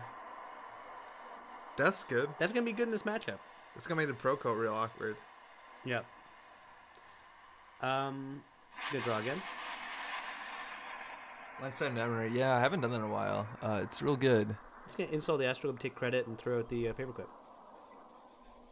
Okay. Credit instead of Proco in this case, right? Because we don't want to be forced to trash stuff. No, you always Proco. You never credit when you can Proco. Yeah, now you throw out your pawn shop and your paperclip. Oh yeah, I forgot we had an extra pawn shop. No, but like that's a legitimate thing. Is like you never, unless you're playing against like a net damage deck, you never credit when you can Proco. Yeah, you always just throw shit out. You can just pretend that you were. Yeah, it was at the bottom of your deck, and now you know where it is. All right, that's a Fairchild 3 into an Akawa project or an Geofront. Start turn. Not gonna. They didn't res this too, so that's like what, a Ronald 5. Run first click, server 2. How much money they got? They have 9. Yeah, okay. If they click through it, they get a hedge fund back. But if they res that, they draw a hedge fund. That's really good if you draw a hedge fund. Oh, that's good for us. Yeah. Okay, so if you click through it, they get a card back. They get a hedge fund back. Wow. Which actually, you don't want to give them a hedge fund back. No, I don't want to do that. Yeah, just end the run. Yeah. So we can't passport that. Keep drawing. Let's go. We want to be able to. You probably want to pawn your Inti. Oh, we have 3 clicks. Keep going. Yeah. Got Ika. All right. I'll play an Ika. Man, technical Redditor might have been cool in this deck. Oh, we still have no ready eyes. That's right. Interesting. So we're gonna need to draw our Baba Yaga somehow. We are, yes. Just get things on the table that you can pawn. I'm just gonna play the Inti. And then you're throwing a card out here? Yeah. No ready eyes. Yeah. Just drew it at a bad time. Sucks. Proco, Deg, Passport, and Deg. Yeah, we want to Deg down before we start installing things that we're going to pawn. Luckily, the Inti is fine. Oh, interesting. So we might have wanted to click through to that. So that's really bad. That's the best agenda they could have. So I click this and click the Inti. Yeah, I think... Well, we had decided we were installing the Inti. They don't have really cheap sentries. Yeah, the thing is, like, we could have Procoed into Gamble, but yeah, that's fine too. Let's go. I don't know what's in that remote. Yeah, that's good. You can keep drawing. That's super good for Turing. Makes Turing look real dumb. That'd be brutal. So I think you want to mod it down your Deg Deer just for value and then gamble out of this. Like, we're going to slowly roll them over. They have 4 credits, actually. We could have considered indexing that turn. But once we get our passport down, it's so much easier. Yeah. One more credit, maybe... How much money do we have? How much money we got? We've got 9. No, you don't play gamble now. I think just install passport. You don't want to wait and... Yeah, passport isn't great on the Baba Yaga, so... No, we have a cyber. I don't believe in waiting for Baba Yaga. We have 3 clone chips. We can fix it. That's the thing is like holding on to the ultimate Baba Yaga probably loses us the game. We just need to like be aggressive because otherwise they're just gonna like jam the remote. They know our deck too. They know our deck. Is there any point to playing Passport on the deck gear right now? No, deck gear's for stuff that you want to pawn or things that have high memory. Yeah. Okay. So did you remove Sneak Door Beta from this deck? Yeah. Fuck. It was my turn to pick a card. It was my turn. Yo, Kyle, what's up? Just got back from our GMK night. What kind of madness is it? This is a Baba Yaga deck. We're trying to build a monster. How did GMK night go? Were those the Nisei ones? Are they out yet? Or were they, was that the NGOs? Oh, yeah, we've got some NGO stuff coming up in January, I think. Yeah. Oh, that's a big server. Cool. They can win real soon. Yeah, we're not going to use Pawn Shop here. No. Do you run it? Cyber Cypher and run? Yeah. I think Cyber Cypher run. Yeah. Let's try it. It's really cheap. Cyber Cypher gamble run. Server 2. Gamble. Server 2. And so... Yeah, 2 credits. Strength 5. Because they know our deck is slow shit. If there's a Vitruvius on there with like Breaker Bay, Grid, or Ash, like we're going to lose so fast because then they Biotic at the last point. And they know we're not on Claude because they're in chat.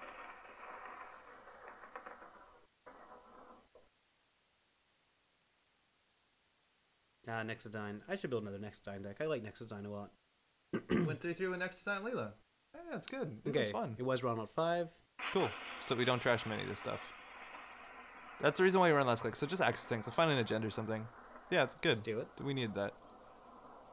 Ryan Knight. Oh, man. Brain damage doesn't matter. Whatever. Yuck, but... do you trash that? If we trash it, we lose all our credits. No, it's not rezzed. Oh, it's not rezzed, right. No, but you give him a card back. We'd give him... Then they can take that back. No, don't do it. Yeah. If anything, you trash Ronald 5 last click, but I don't think we do. What do you have one more click? You want to just keep pro-coing. Yeah. The cool thing... Oh, Enderman. Yeah, that's good. I think. What? Yeah, I think that's fine. So house row? Yeah. So we just can't get through... Well, we have all our breakers. We're not just a pro-co shaper deck. Yeah. We're fine. We did it. It was an NGO kit. I missed that. Stall double advance. Probably NGO, but we should still check. Just like literally no reason not to check. Yeah. Cotton Project. We lose all our money. We've got ways of making money back. Yeah, they have to spend 3 to res the Heinlein. Whatever, it's fine. Yeah, I'd pay 2 to check it. Okay, is there anything we want to spend money on before we run, though, just in case? No. You don't want to do, just put down Sahasra Rush first? Why?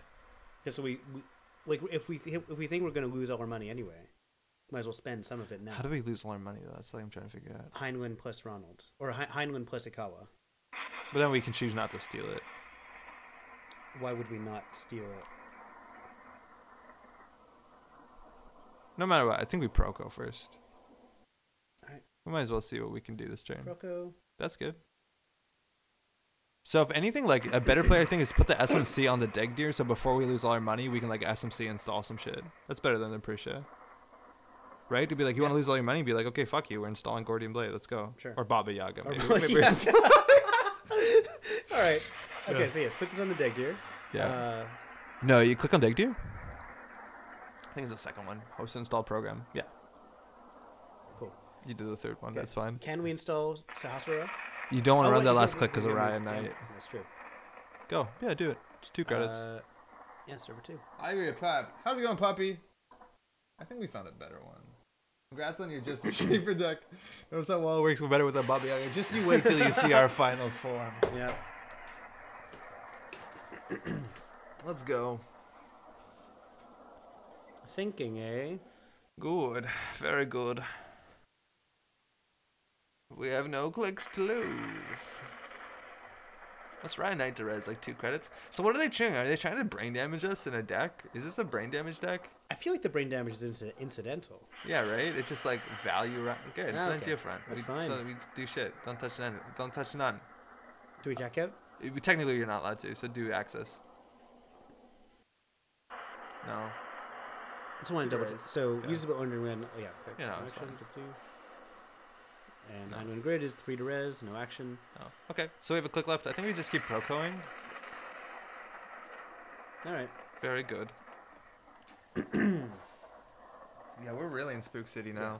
So we have to play pretty aggressively. They have 18 credits. Whoops. Wow. And we don't have a way to do code gates on R&D. Oh, we do have a passport. Could we just index them and win?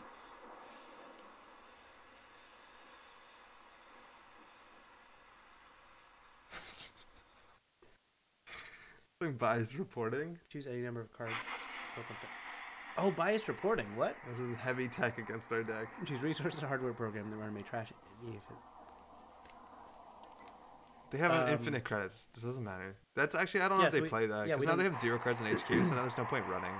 Yeah, Unless so- that's an Ash. That, you know, don't Yeah, do we shit. don't trash Give anything. them a million credits. Yeah, Passport Sci-Fi is basically good now.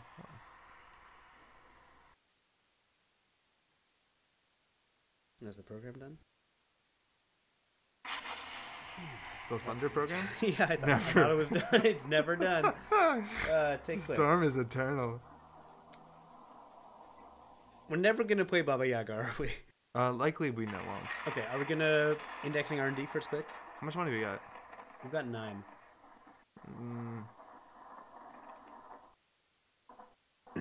Yeah, probably. Even if it fails, it's fine. Vikram, wow. Cannot use programs to manage the run.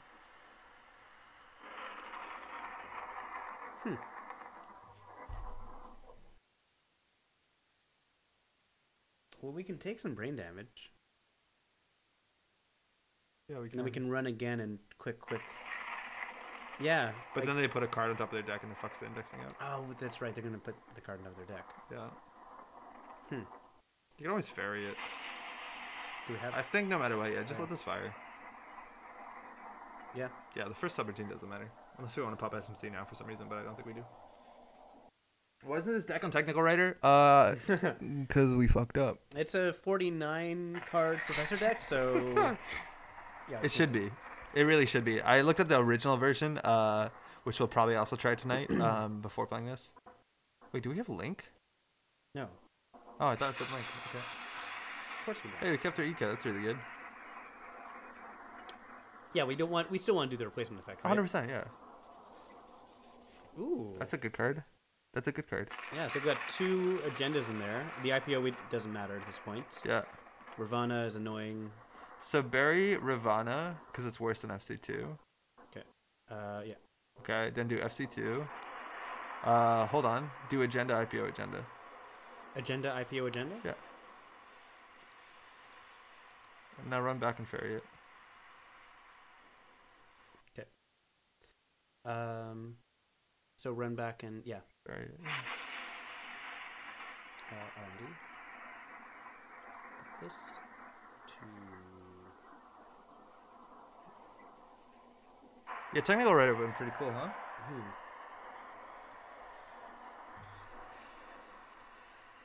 How much did we pay for 3 credits? Yep. Oh, that's fine.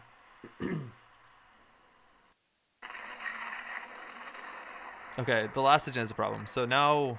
So now they've got an IPO coming. And yeah, and then another agenda, so it's fine. We can always just run through it next Okay. time. So just And start Proco, drawing, Proco? yeah. Fine. You never Proco, you do Proco and you think. And Right, then yeah, you you're do right, you're that. right. I mean, Yeah, I know. it turned out fine. I did think. Did you? I'm was trying- really like, fast. It's like, okay, yeah, I know. I'm like super smart. So they drew an IPO, now they drew an agenda, and now they put an ice. So what damn ice is that? It's not nice we've seen. No, they just drew. They had 0 HQ going to that turn. Yeah. So yeah, wait, we've seen all these cards. So it must be the Fairchild 2 then. Yeah, it's FC2. So if we click through FC2, it's annoying. I think FC2 we get through for like what, Well, 5 credits with passport. Yeah.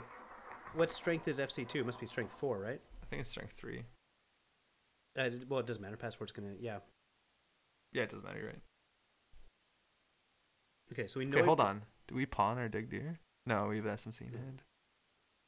Harbinger would be really good, right? No, you don't pay that. I think you actually pawn your memory card. How much ME we got? 2? Yeah, pawn that. All right. We know they're not drawing acids. Okay, so we know that's a. I think you just Proco a couple times. Hand size is 3. Hey, start Procoing. There, good. Now mod out Gordian. We don't need a mod out Gordian, do we? No, we can. Modded we're going to put on here. It's free. But we need that for SMCs. I think we want to run HQ. HQ is a 50-50 on an agenda. No, we definitely want to run HQ. I think it's just determining how we do it without spending clicks. Right? Well, we break it with Passport. Okay. Yeah, that's true. Yeah, just go. All right. 50-50. Good. 2, 3, 4, 5. Jerry, we could install something in the trash instead. The Ravana's the next one. Nice. Oh, we're so good at this. We are pretty good at Netrunner, it's true. So you can draw once more, and if you draw a program, you can double install it. Watch, draw something good. There you go. Modded that. Done. And turn.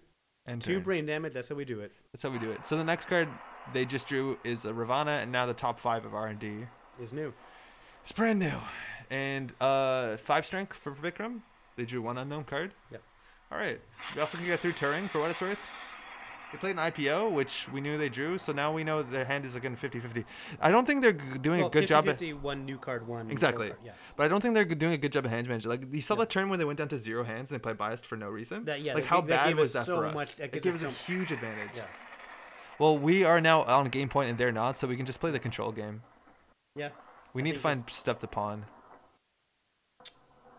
You actually might consider pawning the Passport to get Gordo down. Maybe.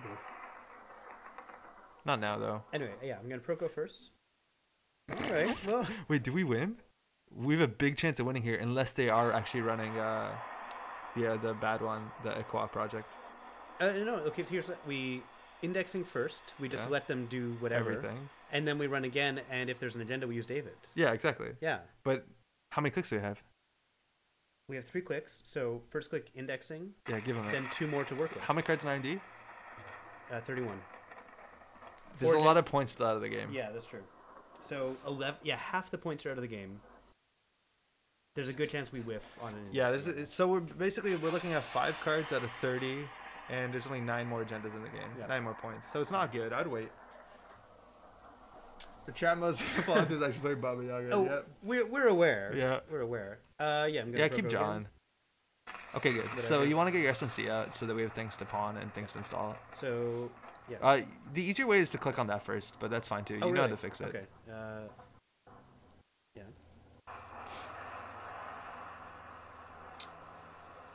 Installing the Ika is not terrible, but then we can't get on the Yaga and we need it. Yep. I think you actually Proco again and just throw out whatever's not good. I mean, if we put down the Ika, we can just keep Procoing. Yeah. Oh, yeah, it's true. Did we sell our Sahasras? Or we lost it to brain damage? Yeah, we lost the brain damage. Yeah. Proco? Yeah, okay. Oh. We are not installing that. We're on game fucking point. Well, we're on 0 clicks. We have to get rid of 2 cards. We're throwing it out. No, we're throwing out Gordian Blade. Really? Yeah, why? Why wouldn't we? Because Gordian Blade goes on... I know that's super expensive, but Gordian Blade goes on... No. Okay, so this for sure. Yeah. Gordian Blade? We have 2 set code gate breakers installed. We don't need a 3rd code gate breaker. Are you saying that we need Baba Yaga?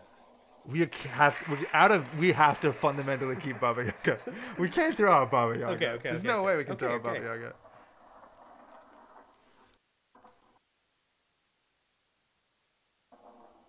Why not use the calamari? We don't need it. We don't need it yet. They're drawing cards. Okay. And that server is still packed. Of shit. Yeah. Right? Oh, that's bad. No, that's not good. We don't know what that could be. Ash is an issue. Ash would be an issue, yes. Okay, do we SMC for something here proactively? Because what do we literally need?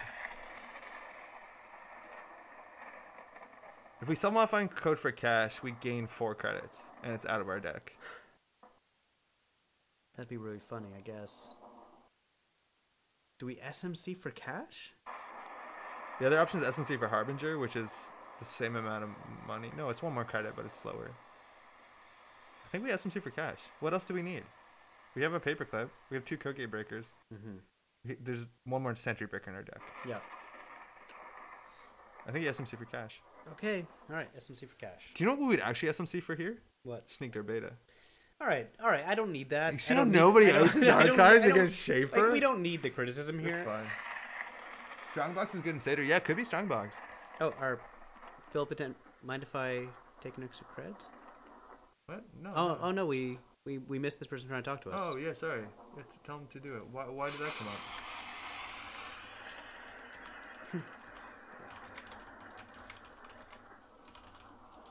What happened? Did they play IPO second click? Yeah, the IPO second click. Yeah, of course take the credit. It's fine. Okay. I think we SMC for cash. I really think we do. Okay. It's actually 6 credits because we don't pay 1 credit for the install. Yeah, sure. Cash on... Oh no, I did it wrong the first time.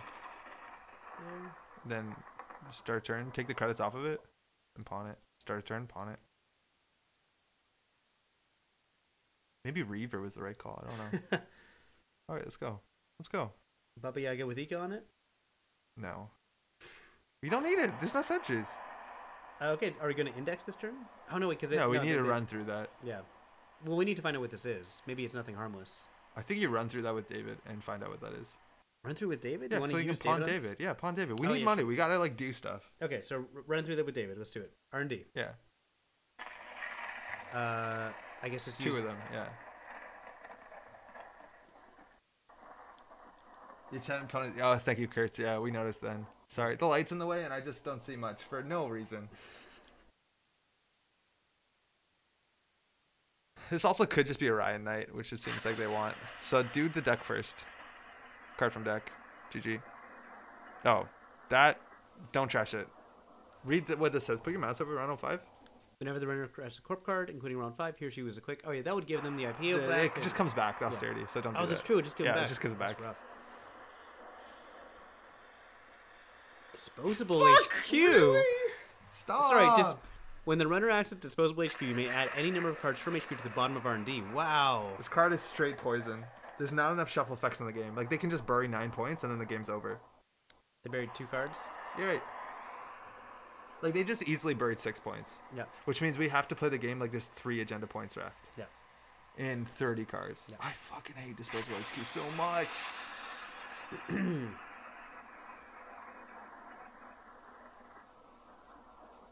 We have no shuffle effect. No. But there's no but there. They don't even shuffle their deck though. So if they draw MC Austerity, at least they don't have agendas. But we lose a click every turn, which is garbage. Mm-hmm. Straight poisons lets. It's not good. Man, that card's so bad.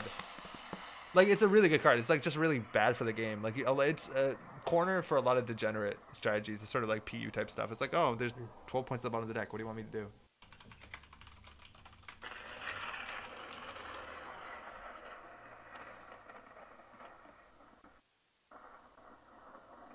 That's okay. Indexing is still pretty cool. Yeah, indexing could still be the game here. Like, yeah. Nothing to worry about too much here. I mean, if they did bury 6 points, that is almost all the points in the game, but that's as bad for them as it is for us. No, it's better for them. Okay, all right. Well, because we have to run everything in the remote at some point. Yeah. I mean, we need to spend money. Yeah. They don't have to spend money. What about getting rid of Disposal HQ? Oh, no, it's frozen. Oh.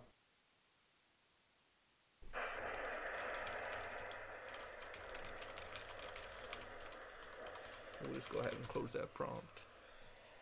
Can I do that again? Okay. Do we access any cards? We access the top card, yeah. Okay. You're good. I'm just gonna... We have time to build our Baba Yaga. I guess I'm gonna Proco. Yeah, he's always Proco. Yeah. No need to play that right away. A Proco again? Yeah, you draw modded. Oh, that's really good. Yeah, I'll play One click left? Oh, fuck, we have to throw something out, though. Yeah. Oh, I didn't realize we only had 1 click left. Yeah. I think install clone ship throughout Sure Gamble? There's a chance that install clone ship throughout Ika, so you have access to Ika. So that you never actually have to click to install it. Yeah. I like that better. Okay, so install clone ship throughout Ika? Yeah. Seems good. And just never throw Baba Yaga. Baba Yaga is basically the third brain damage. Yeah. Okay. Yeah. All right, cool. Yeah, as long as we're both good, understanding good. where we are right now. Yeah, showing off will do it, but like the professor can't run it. Where's Disposable HQ from? Like, what set is that? Flashpoint. If it's bullshit, it's Flashpoint. Yeah. All right, draw, install, draw. That's in theory not good sequencing. You always want to do the other thing first. Okay, so we know that that's probably Ravana. Okay. Do we pawn shop David? No, or... you use all the tokens. Because we can use it to get through one of these at some point, or... Yeah, but you always just do one trace and run through the other thing. Like, I think you go for singles here. Fair. Like, you definitely run R&D here. Don't pawn it. Why would you pawn it? I thought you wanted to pawn it. No, we have one token on it. Okay, cool. I'm not going to pawn it. How much money do we have? We have 14. How much money do they have? 17. Run R&D. Okay, we got to take clicks. Do we indexing R&D? Yeah. Yeah, I think we indexing R&D okay. here. It's not going to get better. Okay, so what do we do about these subroutines? The first one can fire. Yeah, you break one of them and you do trace. That's why you keep the Oh, David. yeah, of course, okay. So just do the trace. The first one doesn't matter. And, yeah.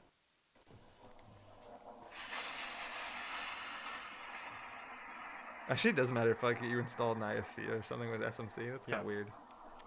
So yeah, boost this one. Yeah. It's fine. It's cheaper than breaking it. Trace subroutines, am I right? Mm-hmm. Do we win? Yes, we do. We win. Okay, so put all the other cards down in some order. They might be running executive boot camp, so don't overthink the card ordering, but like we can't 100% know we won. Okay, so Cooper Sales Team is the last card there. Yeah. Then we run again. We just make sure we don't spend a click here.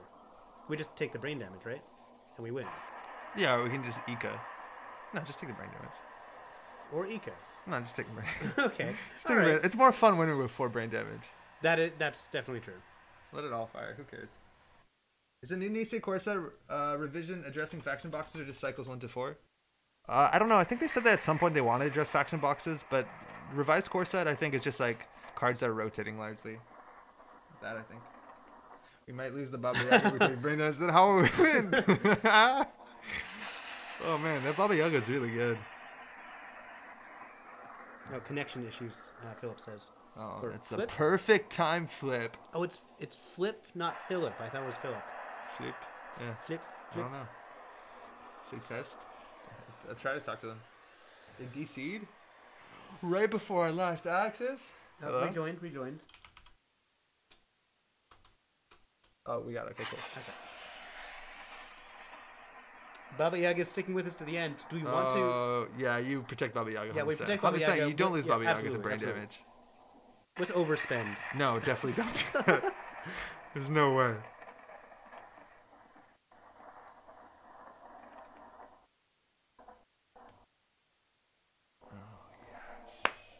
Baba Yaga for the win. That Baba Yaga had protected us from flatlining. You got right, GG. There's some basic etiquette here. You're absolutely right, GG.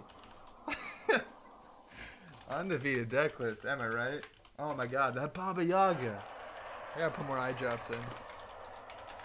This was like an escort mission. Everyone's favorite escort. Exactly. Get Baba Yaga to 7 points. Server 2 is SSL and Vitruvius in hand. Wow.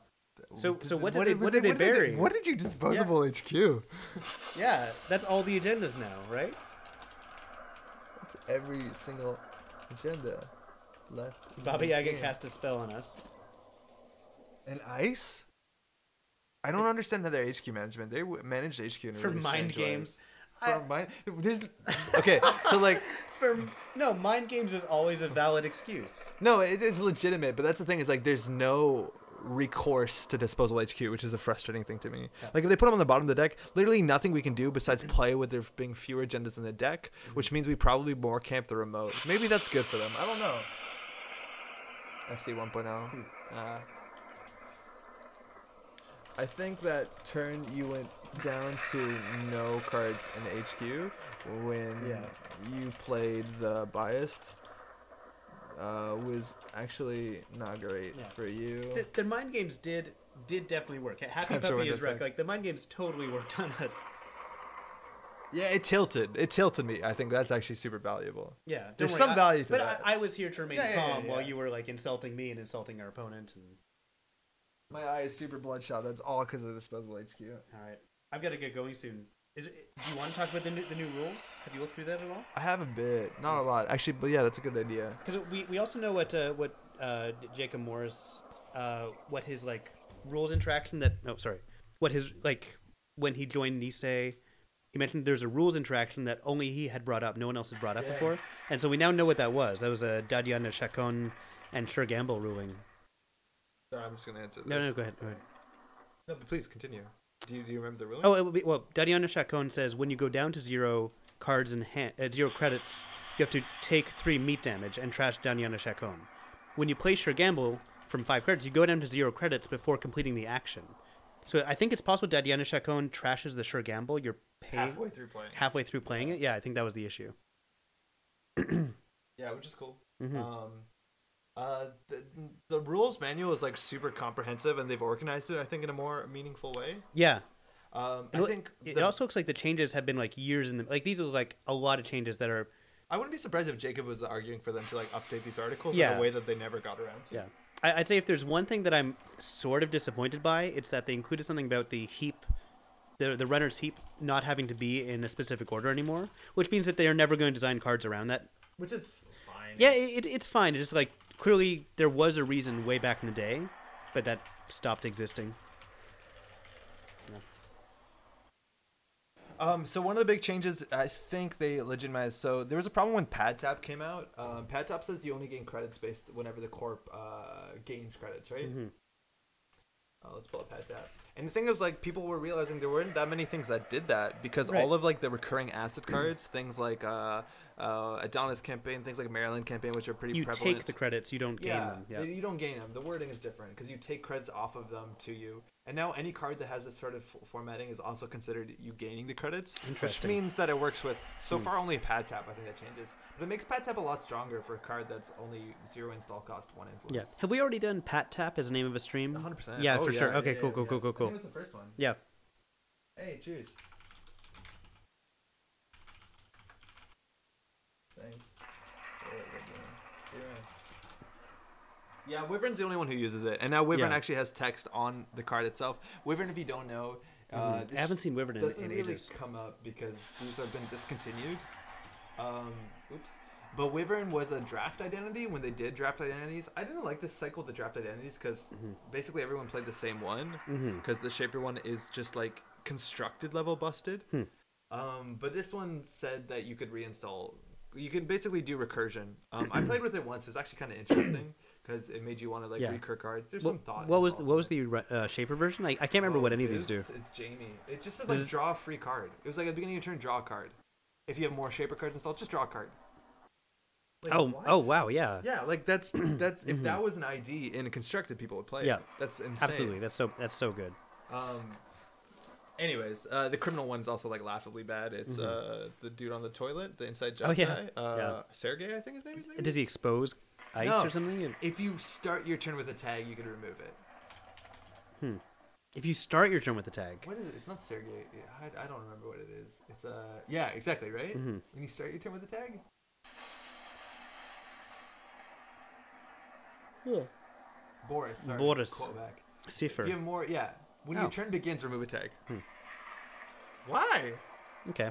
That's literally useless. What were the corp versions of these? NBN was weird. Jinteki let you reposition to ice, which was not bad, and it was like the natural evolution into like Ag Infusion Mati and stuff like that, which is cool. Wayland is nuts.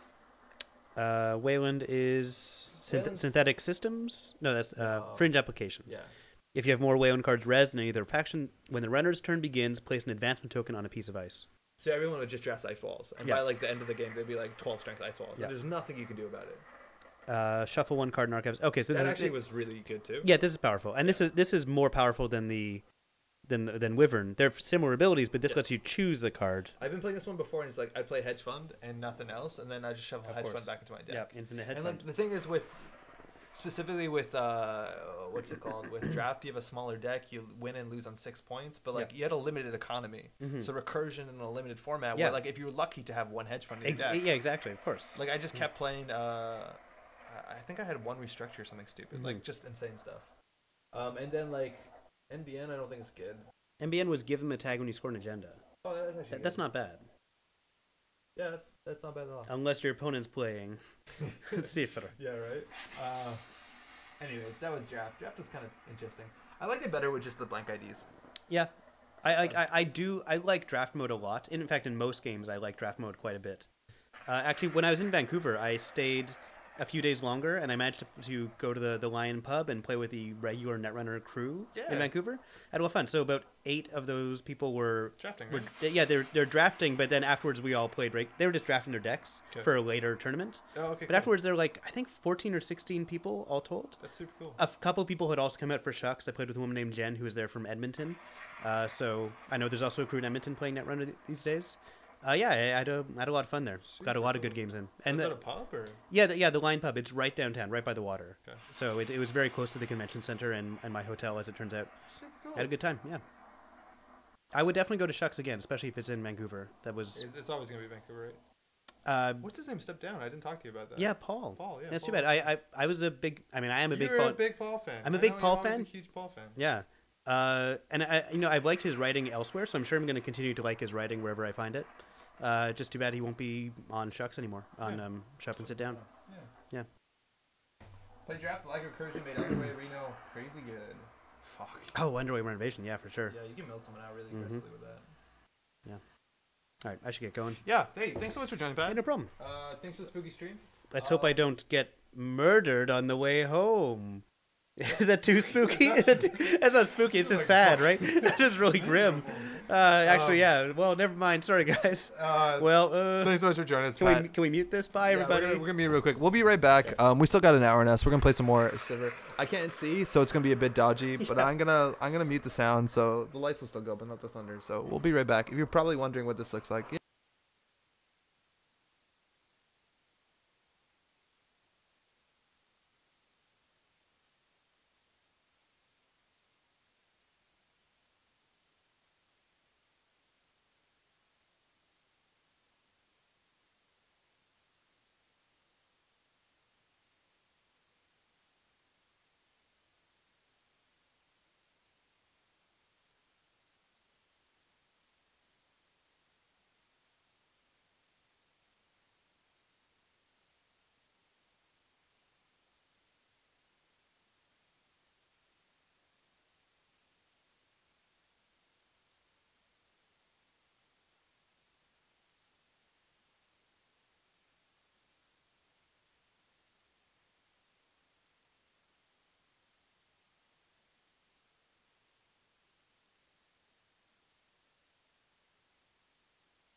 Thanks for tuning in. My name is Andre, and tonight we're going to play a whole lot of Call of Duty Black Ops. That blackout mode is pretty marketable right now. I'd like everyone to know I got my first and only Battle Royale successful win today in solos. I feel really good about it, so. The problem is the darker the lights are in this room, the quieter I talk. Just like instinctually. Wowzer shooty mans. That sounds about right. That's like most of the game. It's all Wowzer shooty mans. There's shooty ladies too. It's like 50-50, maybe not. Probably not. If you're just tuning in, that thunder's really loud for us. So I don't have contacts in right now, so my vision's like real shit. But we're gonna pull this off. We're gonna be able to do it. It's just gonna be a bit more clumsy. If I clearly am missing a play, I think the last one went relatively well, all things considered. Besides the Baba Yaga, that one might have been an issue, but like we did it. Count it. Metropole grid becomes Metropole gun. Metro, yeah, there's no good Metro portmanteau, is there? I was like for a second thinking like, wow, these people have the same icon. What's the chance of that? Wow, Tooch and Techies, cool. They pulled the same icon. That's really cool. What's the chance? I'd be interested for those who play online here that don't have like a picture next to their name. Do you care about it? Like, is it something that you're like, it doesn't matter to me, or like it's too difficult to set up? Because you have to set it up on another app. But I think it's like one of the first things I did. I was like, I gotta get an image on here. There's no way I'm playing with an abstract shape. Exactly 1 and 4. Time for window tag. Oh, by the way, Chris, window it works on your stack. It doesn't work on the R&D. But man, window keeps coming up as that one card that will work maybe ever. It's only 13 games tonight, so we might hang out here in the lobby for a bit. It's the second thing I did well. Yo, holographic, how's it going? Holograph Phoenix, excuse me, I can't see very well. Yeah, it's important, right? You gotta get your mark out there. I exist as this Firefox in many places. This on Slack too.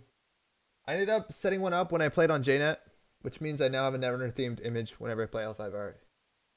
Bringing it back to the Call of Duty game, you gotta make your own emblem in there. I made a Magnum Opus. Is dope. Is really good. No one asks me about it. People generally don't talk though, which is probably for the better. But I'm representing there as well. Also, I don't know if you know, I had to look through this because, oh man, Exapunks came out. I'm a big fan of, I don't think I'm actually typing anything anywhere. I'm a big fan of Zachtronic games. Opus Magnum. I'm not typing anywhere apparently. What's going on?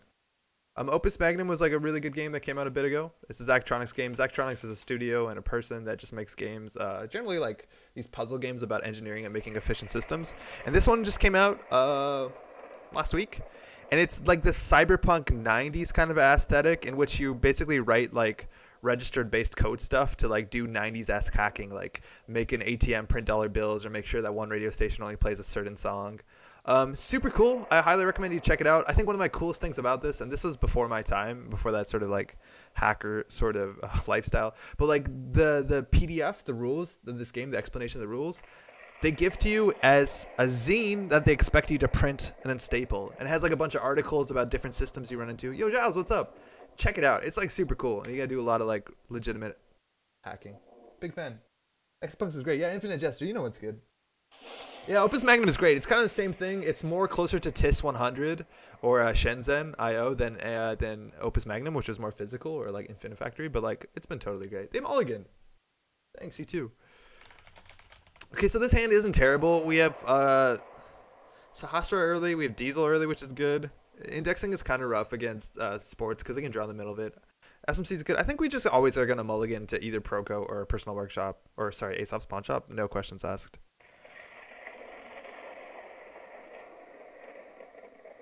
That's a hand. Wow. That's wild. Okay, let's do that. I highly recommend keeping an eye out for pre-release, the deluxe edition, or fantastic pre-printed manuals. Yeah, the pre-release, they actually sent you the zines yourself, and I'm like super jealous that I didn't get on board on that. Yeah, that hand is super spooky. What's it from? Sorry? Oh yeah, so the Magnum Opus symbol is actually, this came up because of Opus Magnum. I was looking into it, but I'll do it on our turn. That's actually a really good opening. So we're going to do this. We're going to play Beth. I think we're just going to play this. It probably won't draw. I don't think they're going to spam.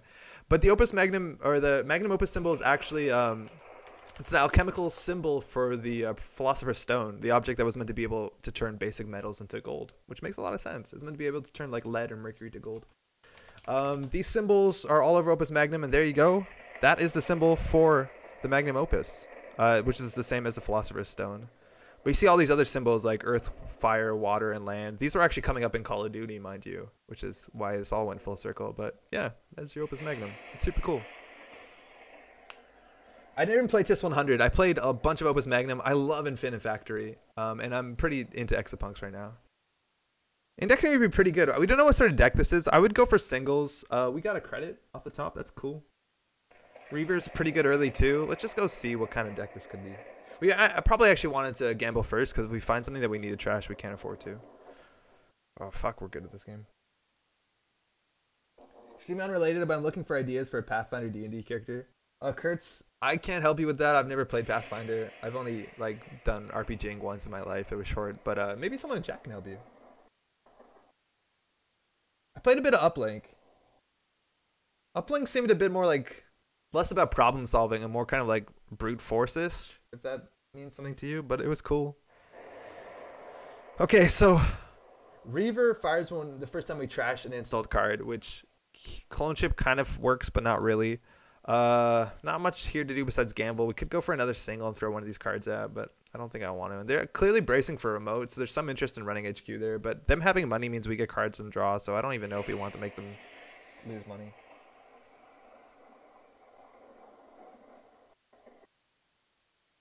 Sorry, Stoppable, what's your Steam username? I'm not going to throw that out publicly, but if you want to throw me maybe a private message, I can do that. Okay, card and remote, card on here. They only have 8 credits. It might be worth face checking. Fairchild 3 is bad. Architect doesn't do anything. I'm going to go find out what this is. If I have time to build a Yaga. I totally forgot this is about the Yaga deck. Thanks for reminding me. That's probably pretty important. Oh, yeah, okay, that's good. So this card is not a good face check, but it's good that we get this down now before we have to maybe run the remote on a later turn, because 6 strength Kogate kind of sucks. It means that this card, this server, like they've clearly committed to a remote server, so having access to like a Cyber Cipher seems kind of cool. What do they do? Whoa. Whoa. They just added 6 agendas points to R&D. They just added 3. 2 Vitruviuses and a remote enforcement. So I think we're going to go run R&D now. I can't believe they had 6 points in hand and we still found this off top. Like, if they res this, they can't score this here. It could be a Rashida. But if it's a Vitruvius, they need 3 credits. It could also just be like the 3-1, the Meridian, or what's it called? I don't know. If we find one of those cards, we're going to feel pretty good. FC3, okay, good to know. No longer a restricted card, so not the most information. I actually like this sucker because we're pressuring. I think I'm in the wrong chat. I could always try to advise people on Pathfinder characters. I've been wanting to get the Android RPG source book. I checked some, yeah, Kurtz is in YouTube chat. I don't know if you want to jump over, but maybe y'all find each other with those usernames. Oh shit, it was a Vitruvius, so they're up to 4 credits. They just drew. You got 2 credits. So they had 4 agendas amongst all the cards. I think we still want to find R&D. We know there's a lot of points in there. Modded has literally no value.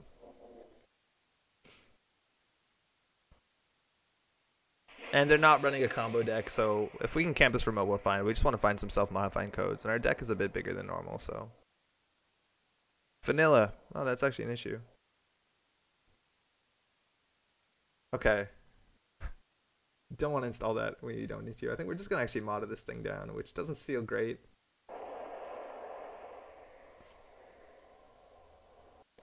We'll see how it goes. Okay, so some modifying code here would be great because we have actually a lot of Yaga set up. We have Barrier plus Sentry. Install Advance. That has to be an NGO front largely. Prisha's good. Rebirth. This card isn't even that good. I guess Haley is fine. Exile's honestly somewhat interesting here. Smoke gives us credits. 1 credit per turn. Excuse me, I hit the mic. Chaos Theory's not the worst either. It's like a 0 credit for 1 MU card. That's kind of cool. And Kit is actually kind of fascinating. Kit might actually do us a heck of a lot of work. Kit is a good ability. We also could just go Tag Me. Oh no, wait, that's a console, not just Ninja. I think we'll do Haley and just install 2 clone chips. Alright, we have a good deck. Cabanessa, so we can actually build the Baba Yaga deck. I totally forgot you can play Cabanessa. The thing is, like, we have no way to stop them from being removed from the game. So there's the NGO front. They have credits. They want to run for the remote, so we just need a top deck of self-modifying code. We have no test runs, no compiles. Deck is a bit janky.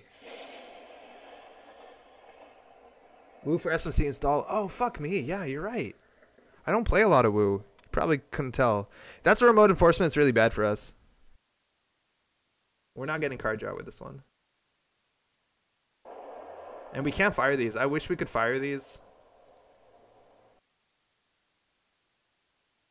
This starts to get okay.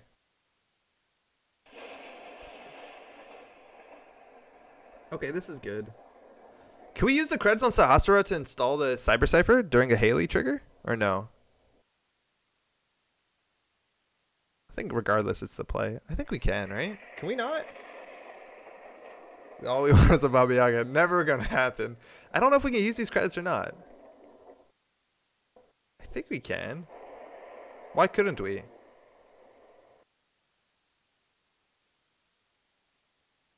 So we'll run here. We know there's a Fair Chat 3 somewhere. A barrier would be the worst. Ah, it's a vanilla. Of course it's a vanilla. We're going to start pawning stuff. We'll pawn the Data Sucker.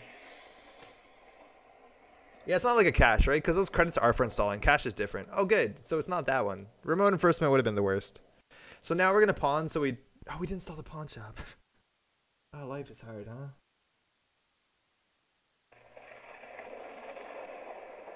And even pawning a Cyber Cipher so it's in archives is kind of cool. And they have 10 more credits with this card. Man, the agendas of this game now are like snowball in a really exciting way. Fire. So that's really bad. That means we can run HQ though now. If they do draw agendas. Again, now we know that it's really easy to get through the Gatekeeper. We have inties for this too, which is really good. They drew cards. Okay. We will run HQ. Because they could have just drew a 3-pointer here. Fair Chat 3.0. We're just going to run HQ 3 times. Enigma. Actually, no. We need to set up. No Haley fire. That's pretty bad. Oh, no, we did fire. No, we didn't fire Haley. Excuse me. Yeah, we do need to put a punch up down for sure. Double hedge fund. Oh, shit. Install single. So that means we're going to get a free card off the top, which we'll see first. Then we can pawn this, which will draw us a card and give us 3 credits, which is pretty good. This actually does nothing now. This was our way to get through here. We could have considered pawning this to put it on R&D to index out. I don't think index is particularly that good. I think we're just going to draw through this. That's really good. Maybe we draw another resource. There's not a lot of options. I think we'll lose before the Proco gets value. I think we just need to get stuff that we can pawn. Yeah. Probably.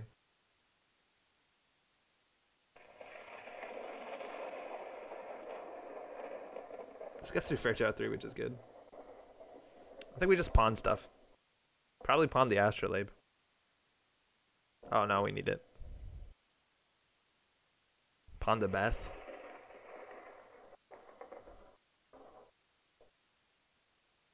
And like we're not getting self-modifying code, so we're not threatening out Clot. Giles knows that we're not in Clot. Miss Rashida trigger? Oh, of course not. Oops. Nope. Of course not. Oh, that's a Rashida. Excuse me. Oh, that should be better. So we'll pawn one of these cards to keep going, keep that tempo. That Rashida is really monstrous for us, because we need to still find 2 breakers. Not drawing a self-modifying code, like we can't get that upset at ourselves considering our deck is like over 45 cards. Defensive upgrade. A lot of them will be pretty bad. Haven't seen restricted card 2. They could be on Surveyor. They could also just be on Border Patrol. So we're gonna go ahead and pawn something. Oh, that's the wrong card. I think we're gonna pawn the Breach. And we actually have extra clicks. We did find this card, which we don't have MU to use. That's awkward.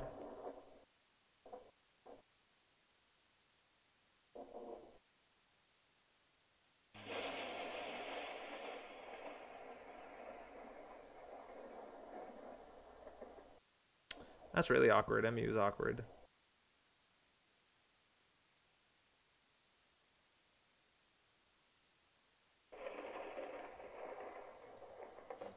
Let's go.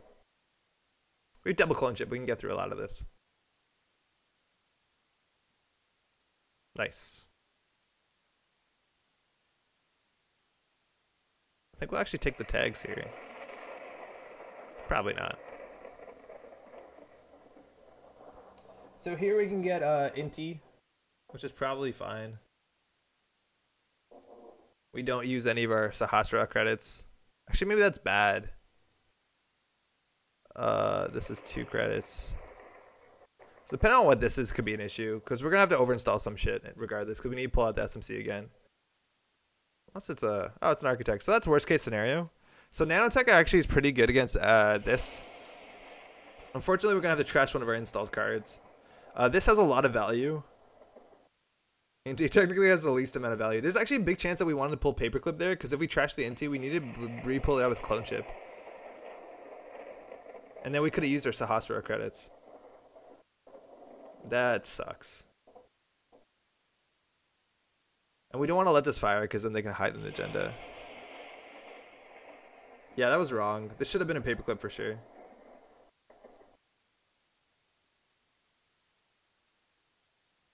Sucks. Are they firing it? Oh, yeah, they are. Oops. So they know the top of their deck. That's not good. We only have 2 credits to access to, which means a lot of bad things can happen. It's good for us.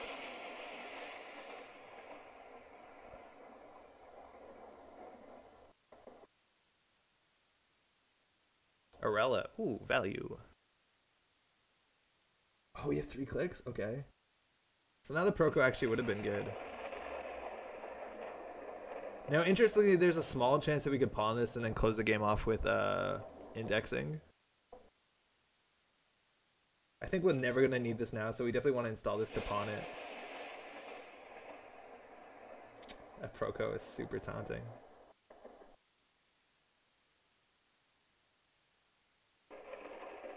I don't know, we played all 3 gambles, so like there's not a lot of money in our deck besides Pawn Shop and this sort of stuff. So I'm just going to install this and take a credit. Yeah, they know the top 5 cards of the deck. They could shuffle, I guess.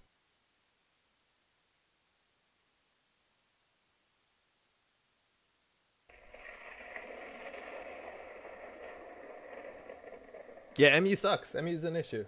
This is why Dag Deers are actually pretty good. Because with Dag Deers, we would just install everything and lose it. We're also like pretty far away from the Baba Yaga being good. I think we probably could have just made... The Arc Lockdown and self-modifying code? That's honestly probably okay. We only have 23 cards left. So we have a free card draw. We'll see what that is. That's nice. So we'll go ahead and pawn that. Double hardware install is actually going to be pretty difficult right now. I think we only have net ready eyes left. And they installed a single card in our remote server.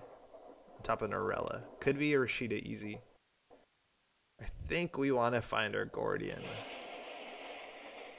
Getting to another point would be huge, because then we can close off easily with indexing, because they can disrupt their indexing.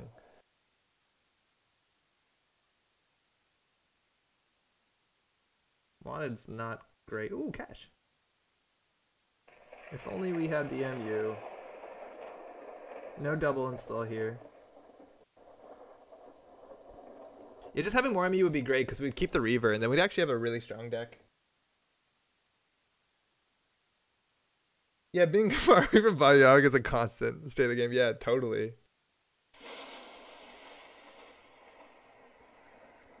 Yeah, if you just don't draw in a good order, and even then, it's probably not that good. Baba Yaga is not great, is it? So bioting out 4 advancement tokens, get some installed in advance. That is a free card in the server. It can't be that bad for us because we do have access to David. But like, they probably two free install ices on there, so the surveyor gets really broken. But they're on 2 credits now. I guess they could be on 4. And next turn they gain 1. They didn't fire the ability. What? Why?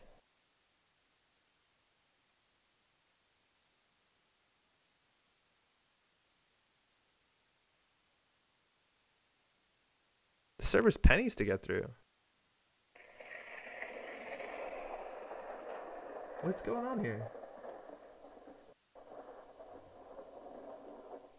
Man, Fairy breaks this for 6 credits. It's not even cheap. I think we run this. If it works, we index.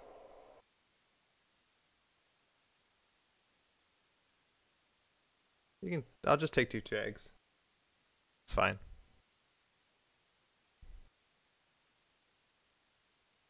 Actually, how expensive is that to break?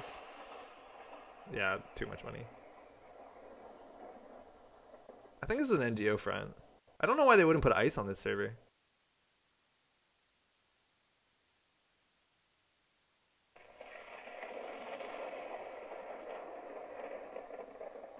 Oh, value Rashida. That's pretty cool. Okay, so we're still in it for a bit. Literally can't install this. Oh, that's rough. That's real rough. I guess we can pawn this next turn, but we might actually want to get the cash installed. Pure Baba Yaga Frankenstein. So am I. That's the issue.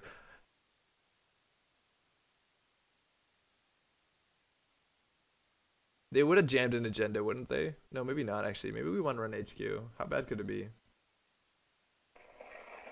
The worst is Architect, I guess. Fairchild 3. Okay, that's been there all game.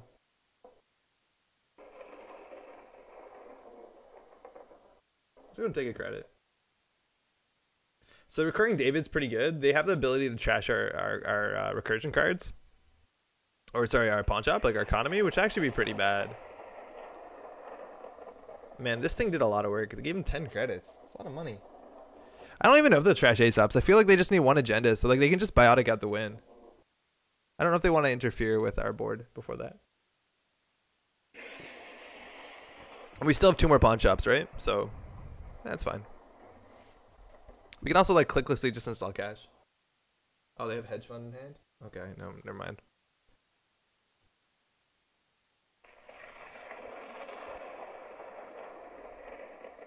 It's here, my friends.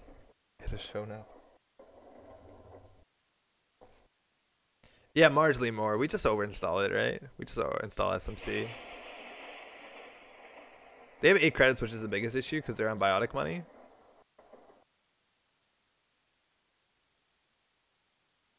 I don't think they have an agenda in hand. This is bad, right? There's a Fairchild 3. It's really bad for us. This is not a good run. This is no way correct. I'm surprised we didn't got punished by that. Maybe they have biotic in hand. Fucking Fairchild, huh?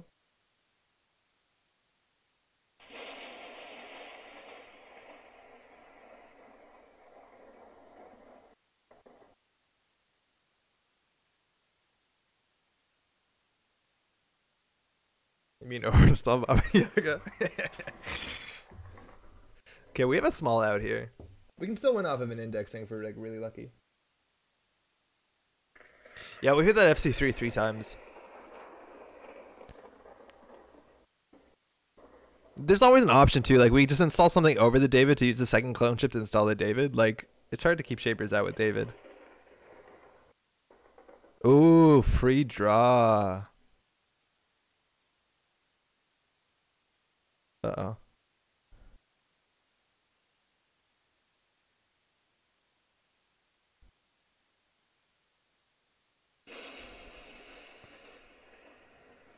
Okay, so this is a Jeeves. This is going to be a 4-point agenda. And there's only one more 3-2. So, unlikely. The other option is we just try and win off of indexing. Which if we assume that's a 4-2 agenda, 2, 4, 6, 8, 10, 12. Not a lot of agendas left in 20 cards. 8 and 20. So 4 and 20. It's 1 and 5. So the likelihood of this finding 2 cards is kind of low. That being said, we have 2 of them. Hey. It's going to be 4 credits to get through this. And then 2 more credits.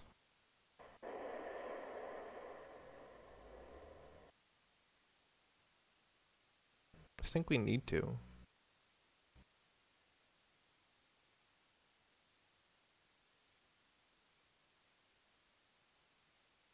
Yeah, we need to.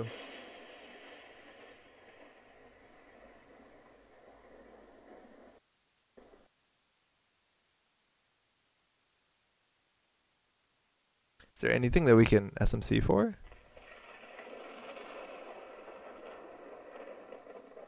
We might have been missing Haley abilities. We're going to install both of those. We're just going to go indexing.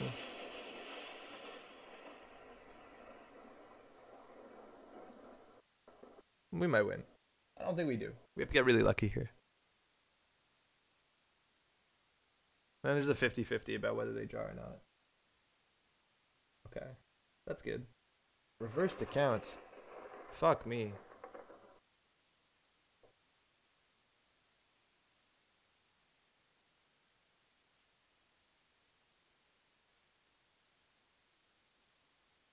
Oh, I didn't consider what they're going to be drawing into. Whatever.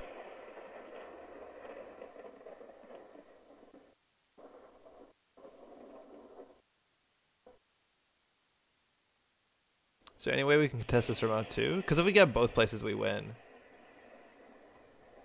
Okay, thinking. So we know there's a remote enforcement on top. If we steal it, they can get 2 more credits, which doesn't probably matter. To get through this, it's David puts us down to 1 credit. This is 1 credit. We have no more money. We can break this. And we need a breaker for this.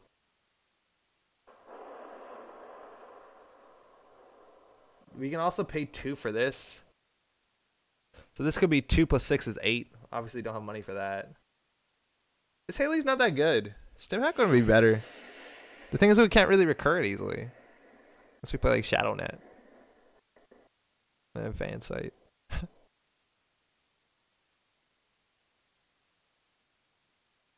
Interesting. Okay, what do we do? I think we just have to hope that we don't lose. Seems like a good line of play. The other option is we can run here, go for 2. Then we can install cash and run here and trash the Jeeves. Like we can always install cash and trash Jeeves. Whatever. We'll take this and just hope we don't lose. I think we lose.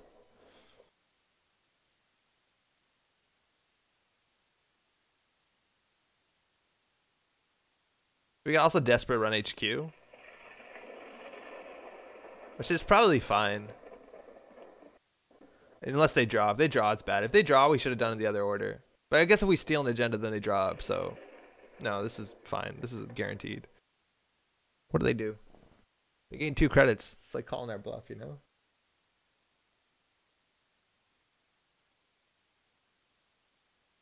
I'm pretty sure there's no agendas in HQ, though. Kiko seems like a decent rebirth target. I just don't know if we run enough. But Kiko's not terrible. It's true. She also has a link, which is cool. Not in this matchup.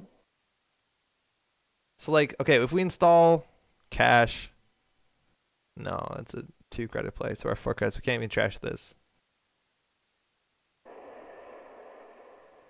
The only chance it gives us an option at winning is running HQ. Actually, running archives has a chance of winning. It's probably better than this, yeah. Oh, we knew that too. Hey, GG.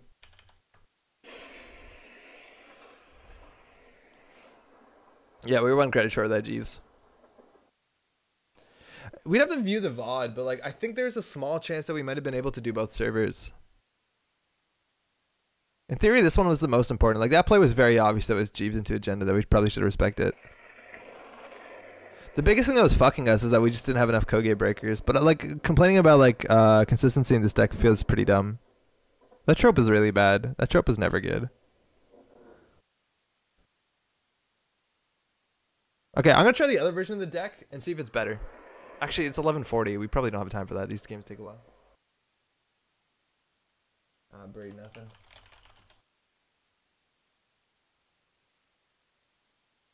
Yeah, I was super confused why you didn't fire that. So they just apparently goofed up their trigger. They're firing the remote enforcement. They could have got Chiashi here. And Chiashi would have been fine, I guess. We just David that. That being said, we need 4 David counters. But we can just take the net damage, so still we get through everything. Oh, install cost. Right. Oh, you need to do the other option. Hey, Parallel, how's it going? Good evening. Yeah, I think Wu is definitely good. Like, Haley did not help at all. I think we fired 2 Haley abilities. So Wu for SMC might help. The thing is, like, we didn't get Proco down early, and that's really important. I think we'll just actually take cards out of this deck. It's 1140. Yeah, we can do a real game. Oh, hey. What's most important is that you call when you goof things like this, right? So our opponent scored remote enforcement, but they fired that before they fired their gain 2 credits ability with sports medal. So they didn't have the money to put a free Chiashi because they needed to pay the install cost. So if they did the fires the other way, it would have been fine. They should have asked to let us do that. Like, it's something that on a table you would never fuck up. But on JNet, you can fuck up because JNet's like, what do you want to do first? Hey, cheers. Thanks for the game. Yeah, I'm just going to cut. Yeah, we'll try to do another game. I'm just going to cut a couple cards.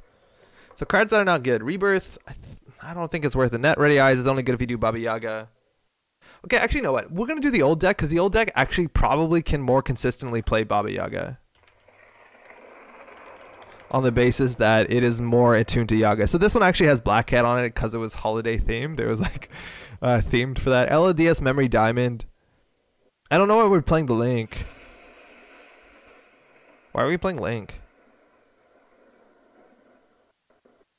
We'll change this to Cyberdelia, which wasn't out at the time. Everything else seems pretty fun. Sneak Door is good. Tapworm? Oh, that's illegal. This deck is a crime. Luckily, it's 46 cards because I'm pretty good. Oh, 3 Sakons. That's not necessary. Oh, wow, we got card slots. Oh, yeah, Pat left a while ago. Hey, GG Jazz. Thanks for the game. Okay. Oh, no, this deck also looks really bad. This one doesn't have Proco in it? Oh my god. Help. No, we'll just do this one and we'll take cards out of it. We'll do one really quick. I hope it's really quick. If it takes a while to find a game, we might have to just like ditch, which is really shitty. Don't want that. Passport is okay. Paperclip's okay. Now into Ika. All the good cards. Deck Deer is actually really good. We want more of those. Sucker largely didn't matter. We took out Inevity Eyes. Modded should be okay. Better with Burst Draw.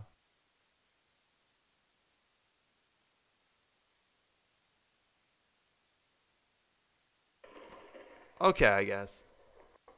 Why Ika? Well, Ika's actually really cool because it's a 0 cost install, so it's pawn shop. But basically, Ika's like another thing like Fairy that's really good to put on your what's it called, on your you know the one, on your Baba Yaga. It's actually pretty cool. The thing is that we've actually used it in most games. Ika has honestly been pretty interesting. Just having it in the archives means you can always face check pretty easily into Sentries, which is kind of cool. 1143. This is probably a mistake. Okay, cool. We have a game. Oh, PE. We just took cards out of our deck. Hey, best. Okay, so PE is totally different than everything else. We have indexing. This opens with both of these, which is both good and bad because they can mill us out. Oh, they left the stream. Cool, they're in the stream. But that's probably good enough. Indexing is super good, and they mulliganed, which is great. If you pollen it, it's econ. I don't know what that means. What does that mean? All right, going for the remote.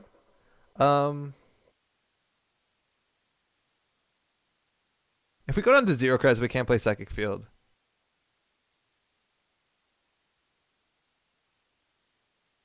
We can dive. This is Psychic Field. They have Dural in hand. It's Rashida. Can't trash that. That sucks.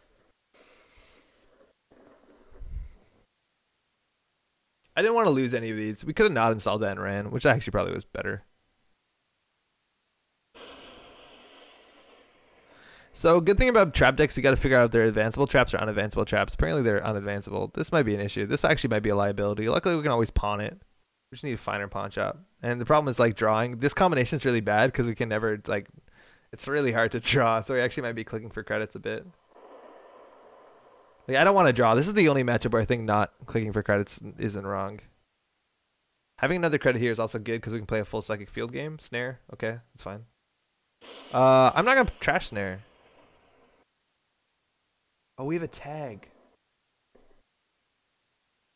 Oh, I don't want to play this game anymore. Really? We dives another snare. Oh, we just lost our Proco. That sucks. Econ, I get it. I get it. Yeah, Baba Yaga can use Econ to break sentries. Why not?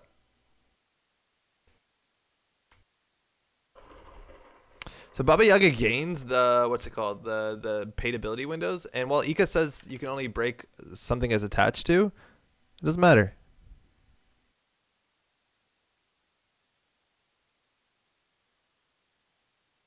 We got this far in the night without not noticing that. That's pretty wild. Thanks for pointing that out. Yep.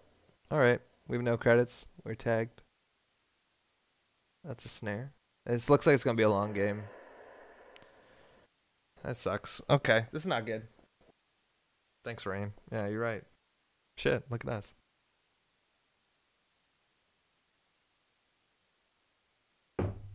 So 6 damage is the magic number. Because 6 damage is Junebug.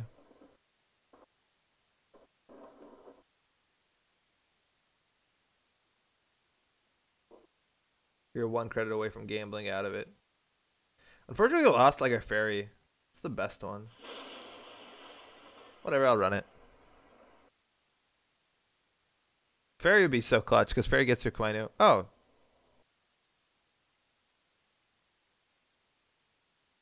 No, we're short credit. We are short 1 credit. Right? No, I'm a Kua. That would be 5 credits plus 1. Cyber is 5 credits. We're short 1 credit. That sucks a lot. Yeah, it's okay because Baba Fairy's a bomb. Yeah. Hopefully they just score an Obakata and not like a race sequence seeker thing. Or just that thing that we said. Yeah. Hopefully they don't score that. They scored it. That's bad. Punitive is not that big of an issue because they're on 2 credits, but it lets them control their draw, which is nuts. And they have 1 click left. We're not contesting a lot of things. We're just going to slime centrals. It means they're running 3-pointers, though, which is kind of a big deal because it means that they're like a Mushin deck or a Glacier deck. It means they're not like a trap deck where they're just going to like spam unadvanced cards. It gives us a much less reason to run unadvanced cards, too. Like if they're running 5-3s, like why would we run unadvanced cards? We lost your gamble due to damage? Are you fucking kidding me? The 1 card that we're like set up to play. And card on HQ, which I'm actually expecting that to be either Hokusai or Monza City Grid. And if they're Monza City Grid, it makes sense. Like I'm pretty sure that they're a Monza City Grid punitive deck. All these signs like point to yes. I can't believe that was the 1 card we lost. The 1 playable card right here. Actually, keeping this is fine too. 2 credits. We're actually pretty okay. 3 damage from Cortex Lock. Nothing else they can res besides the Agora that does damage. I guess Pup, but that doesn't really do it. Yeah, there you go, punitive. So we called it. No real surprises here. So that's a Monza City Grid, which means if we run HQ, they gain 10 credits. So we're just not going to do that. I think we actually have to like play slow and remove the tag because if they're running 3-pointers, it's actually really hard for them to win. They have to still score a lot of agendas. It also probably means they're on Ben Musashi. No point clearing the tag until we're going to actually get tempo off of it or like do something with that. This is meant to be a spooky stream, not a sadness stream. Oh, excuse me, 1 second.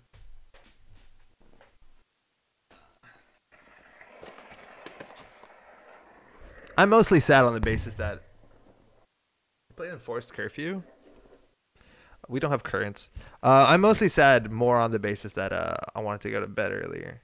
Ooh, 7 credits. So Obakata is definitely their restricted card, which is so hard to steal because it's like 4 damage plus 1 plus punitive. There's no way they fire snare. There's no way.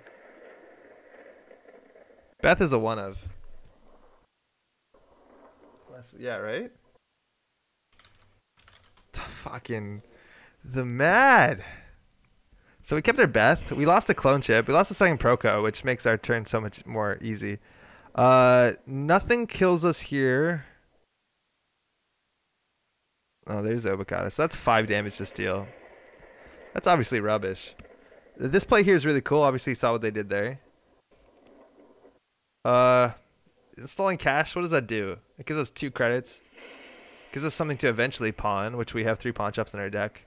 It plays on Cortex Lock. That's largely it. It's technically a virus if they play Macrophage. I guess that doesn't matter. I'll just keep drawing. Cool, that's better. Yeah, Obokata's really hard to steal in this. And like we could have also ran Film Critic, I guess. No, we can't. It's restricted, right? Imp. You see this? And now they have that combo in hand. Like it's gonna be so hard for us. We need to establish a strong economy to be able to remove their win condition.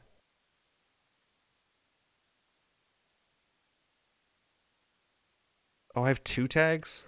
Uh-oh. Excuse me. That's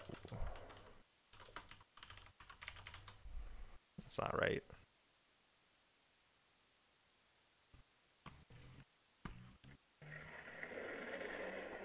Yeah. This game's gonna go on for a bit. They got the money. Credit card hedge fund, they're back in it. They can res their ice. They probably have big ice too. Where we can do that in theory, but it's not really good.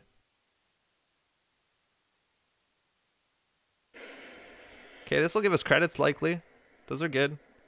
We need those to not get punitive. Yeah. Oh, also we have only 4 hand size. I haven't been playing around that. That's, I guess, good to know. They have a billion credits. So like this Obokata is so safe because we have to steal, we take 5 damage, and we have to get punitive once, maybe twice. Like, I don't know. I think we lose really fast. Ooh, we gained a click. That's like a credit.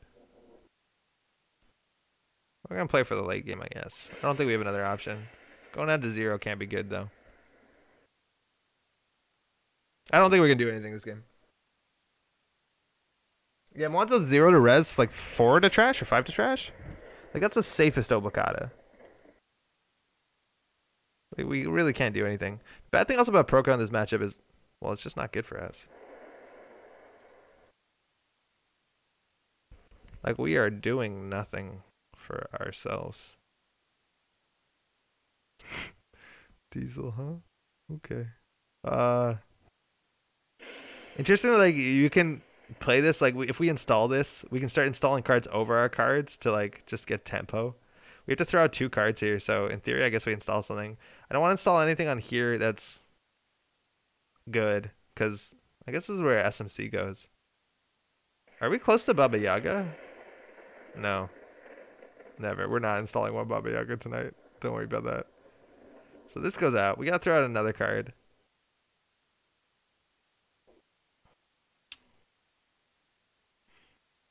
I don't know, man. I don't know. I know I said Proco's always better than trading for credit, but net damage, I guess, is different. This is not a grind deck, though. Just having enough money might be better. Cool. Round game point. How could they win from now? Wow, we lost indexing? Seriously? Fuck. Oh, this has not been going our way at all. Got inspired and made a fun Frankenstein Bioroid Corp deck, but I was too late when finishing the list for this game. I'll try next turn for Frankenstein Monster Showdown. That's super cool. I'm down. The bad thing about Proco is not good. It's okay. And if that's another Obokata, there's just like literally no way that we're not interacting with them. That's the part that's obviously the worst. We're just not playing Netrunner. I don't think it's a good target here. But we're like, yeah, we're just legitimately not playing Netrunner. We're definitely playing Kakugo, so... Oh, why did we take 2 credits? That's wrong.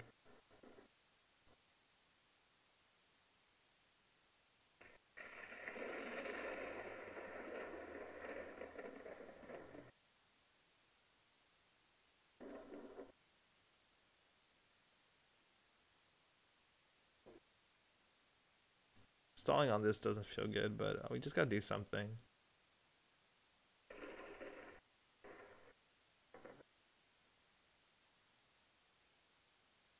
So we still don't get these credits. That's butt. Spraying some net part of Netrunner. Feedback filter rotated, right?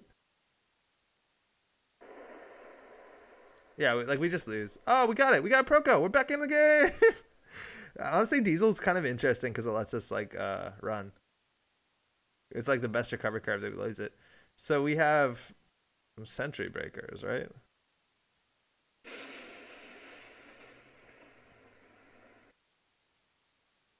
I think we just click for 4 good game. Like we know they have punitive. Yeah, whatever. This is technically more active. Oh, they're actually playing it. You know what? That's honestly really annoying.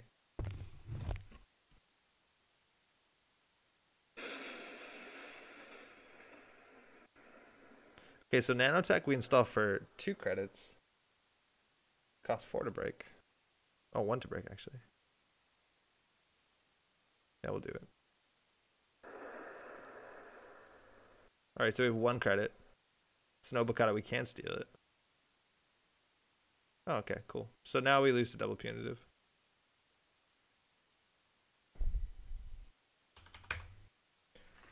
Well, that's it. I'm guessing Gene's Placer. Oh, Gene's Placer actually would have been really good. That's a really cool include. That's a good place to get a last point. I'm assuming they might be playing Offer You Can't Refuse, which actually doesn't really combo with Punitive. Because Punitive says your last turn. But now we just lose because they have double Punitive. But yeah, it's like the safest play. Like if we don't have Imp in our deck, which we don't, we lose. So there's nothing we can do here. We can drop to 5, but like double Punitive kills us no matter what. This plays around Punitive Neural, but like they have 10 cards, we have 1. Is there any way to make credits in a pinch? No, Rebirth Target does it. No, we just lose. So how do you beat this sort of deck? You just have a strong economy. Like if you play any deck that has a strong economy, you win. Well, I don't know. I also don't run Mwanza. Yeah, good game.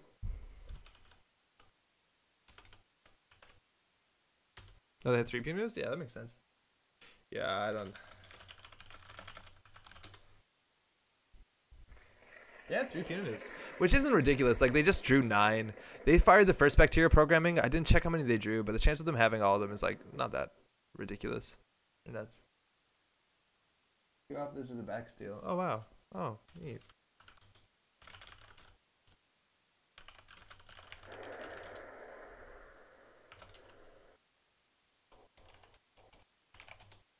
All right, so there's a small chance, like we played the right odds because they only had 1 in hand, and you can't fire just 1 of them because you need 2 to kill.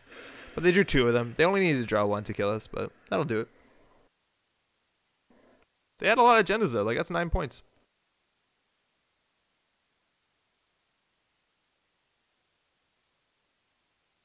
Sadaka, that'd be annoying too. We can't break that unless we have Baba Yaga. Yeah, we knew this for sure. Cool. Well, thanks for the game, eh? So what's important is that we never install Baba Yaga. Baba Yaga isn't very good. I don't know. It's just like the breakers in this game got so good on their own that there's like no reason to run ridiculous amounts of support to build this one breaker that's like at the end of the day not even that good compared to like Stealth, Netmaker, or anything else, which is kind of unfortunate. But Baba Yaga at least is a cool card. The Professor also is very interesting. I think the Professor, like, you're kind of limited in the options of what you can do, which is kind of wild considering that we have an identity that's like based off of having infinite choice of programs. But like at the end of the day, you still need strong economy to run it, and that economy has to be largely in faction. So it's either do you play Proco, which I don't enjoy playing Proco that much, or do you play Pawn Shop, which I think is much more fun. And we could have built a pretty aggressive Pawn Shop deck, sure. Probably that doesn't have the Baba Yaga, so we don't install all those crap programs. The thing is though, like you can't install 3 cash. So then you're installing like 3 Parisha and 3 like value cheap cards, but then your draw order is really important, right? Because your economy engine is entirely, I guess it's the same as Haley, but you know, Algo Trading, that's not a good card. It's not bad, but like it's not gonna solve your issues. Like at that point, I'd rather just like maybe play some sort of Mana Link and play Underworld Contact. Like maybe that's even better. I don't know. Joining Panchatantra in the viable jank pile. Yeah, Panchatantra used to be like a top tier card showcase. Like back in the day when people were playing like Gingerbread, Ginger Pancha Tantra Haley. That was like a tier 1 card. That card has they did change the ruling on Pancha Tantra too. I think that just came out of the recent UFAQ. There used to be like some confusion whether you could call things like region or call things like console, so that like there could only be one console installed, so the ice got trashed. I think they actually changed that. Yeah, Spycam Haley's used it too. Yeah, a lot of those Haley decks used it. They would use it with Sharpshooter. It was really good. And Deus Ex back in the day. No, Punch is fine. It got a lot worse because Sharpshooter and the other one rotated, but like it's a card that's always going to be interesting, for sure. Just because there's always going to be cards that interact with only certain subtypes. That being said, I do want to try algo trading more. Like I want to play Nasir, despite, again, probably shouldn't, but like I don't know. I've been having a lot of fun on the stream playing the not tier 1 stuff. There isn't a lot of reason to like do tier 1 net running around my area. I guess G and Ks are coming back, but those are not like hyper competitive. Like people aren't min maxing for those. They're still just being like, oh, I haven't played net run in a while. I like this. It's fun. I have no doubt Nisei is going to give some love. The thing is, Nasir rotates actually, so maybe not. Nasir is intended to rotate. Lunar Cycle does rotate. I don't think they're going to save Nasir. Because while as interesting Nasir is, he does limit a card design to some extent, which can be great. Largely that's it, huh? They think they alluded to Deus Ex coming back? I don't love that. Deus Ex is like one of those cards that you play against Nadim in Montreal. And he's like, I'm playing net damage deck. He's like, I got Deus Ex for days. It's like, wow, there's no counterplay. At least it's like more interesting than what's it called? Caldera. Because that is like if you have infinite money, net damage does nothing, which is not fun. That's largely it for tonight. Thanks so much, Pat, for dropping by. Always a blast. I don't see that dude enough. To everyone who dropping by playing games and chat, huge thank you. Hopefully you had a good Halloween. I didn't do anything for Halloween. I thought this was always gonna be fun though. I like that I can make the lights in my whole house look like they're storming. It's actually really relaxing, surprisingly. Check out Exapunks. I highly recommend it. It's really fun. It's a nice Zachtronics game. It lets you do some hacking. It has some like Netrunner adjacent sort of theme. It's been really good. Andre, feel free to drop by and heckle me. I'm streaming 24 hours Saturday and Sunday for Extra Life. Have a good night. Oh, no way. What are you doing? On your channel, I take it? Extra Life, if you don't know, is a charity thing. Super cool. Check out Nisei. I have no doubt I think they generally put news out on Fridays, so there might be something if you're on the subreddits. Yep. Okay, cool. Yeah, I'll definitely try and check that out. Saturday to Sunday. Super cool. That's largely it. I'll be back next week. I'll have glasses, so I'm gonna be able to see better. Hopefully my eye gets better. That'd be cool, huh? Server on Steam looks really neat too. The Observer. That sounds familiar.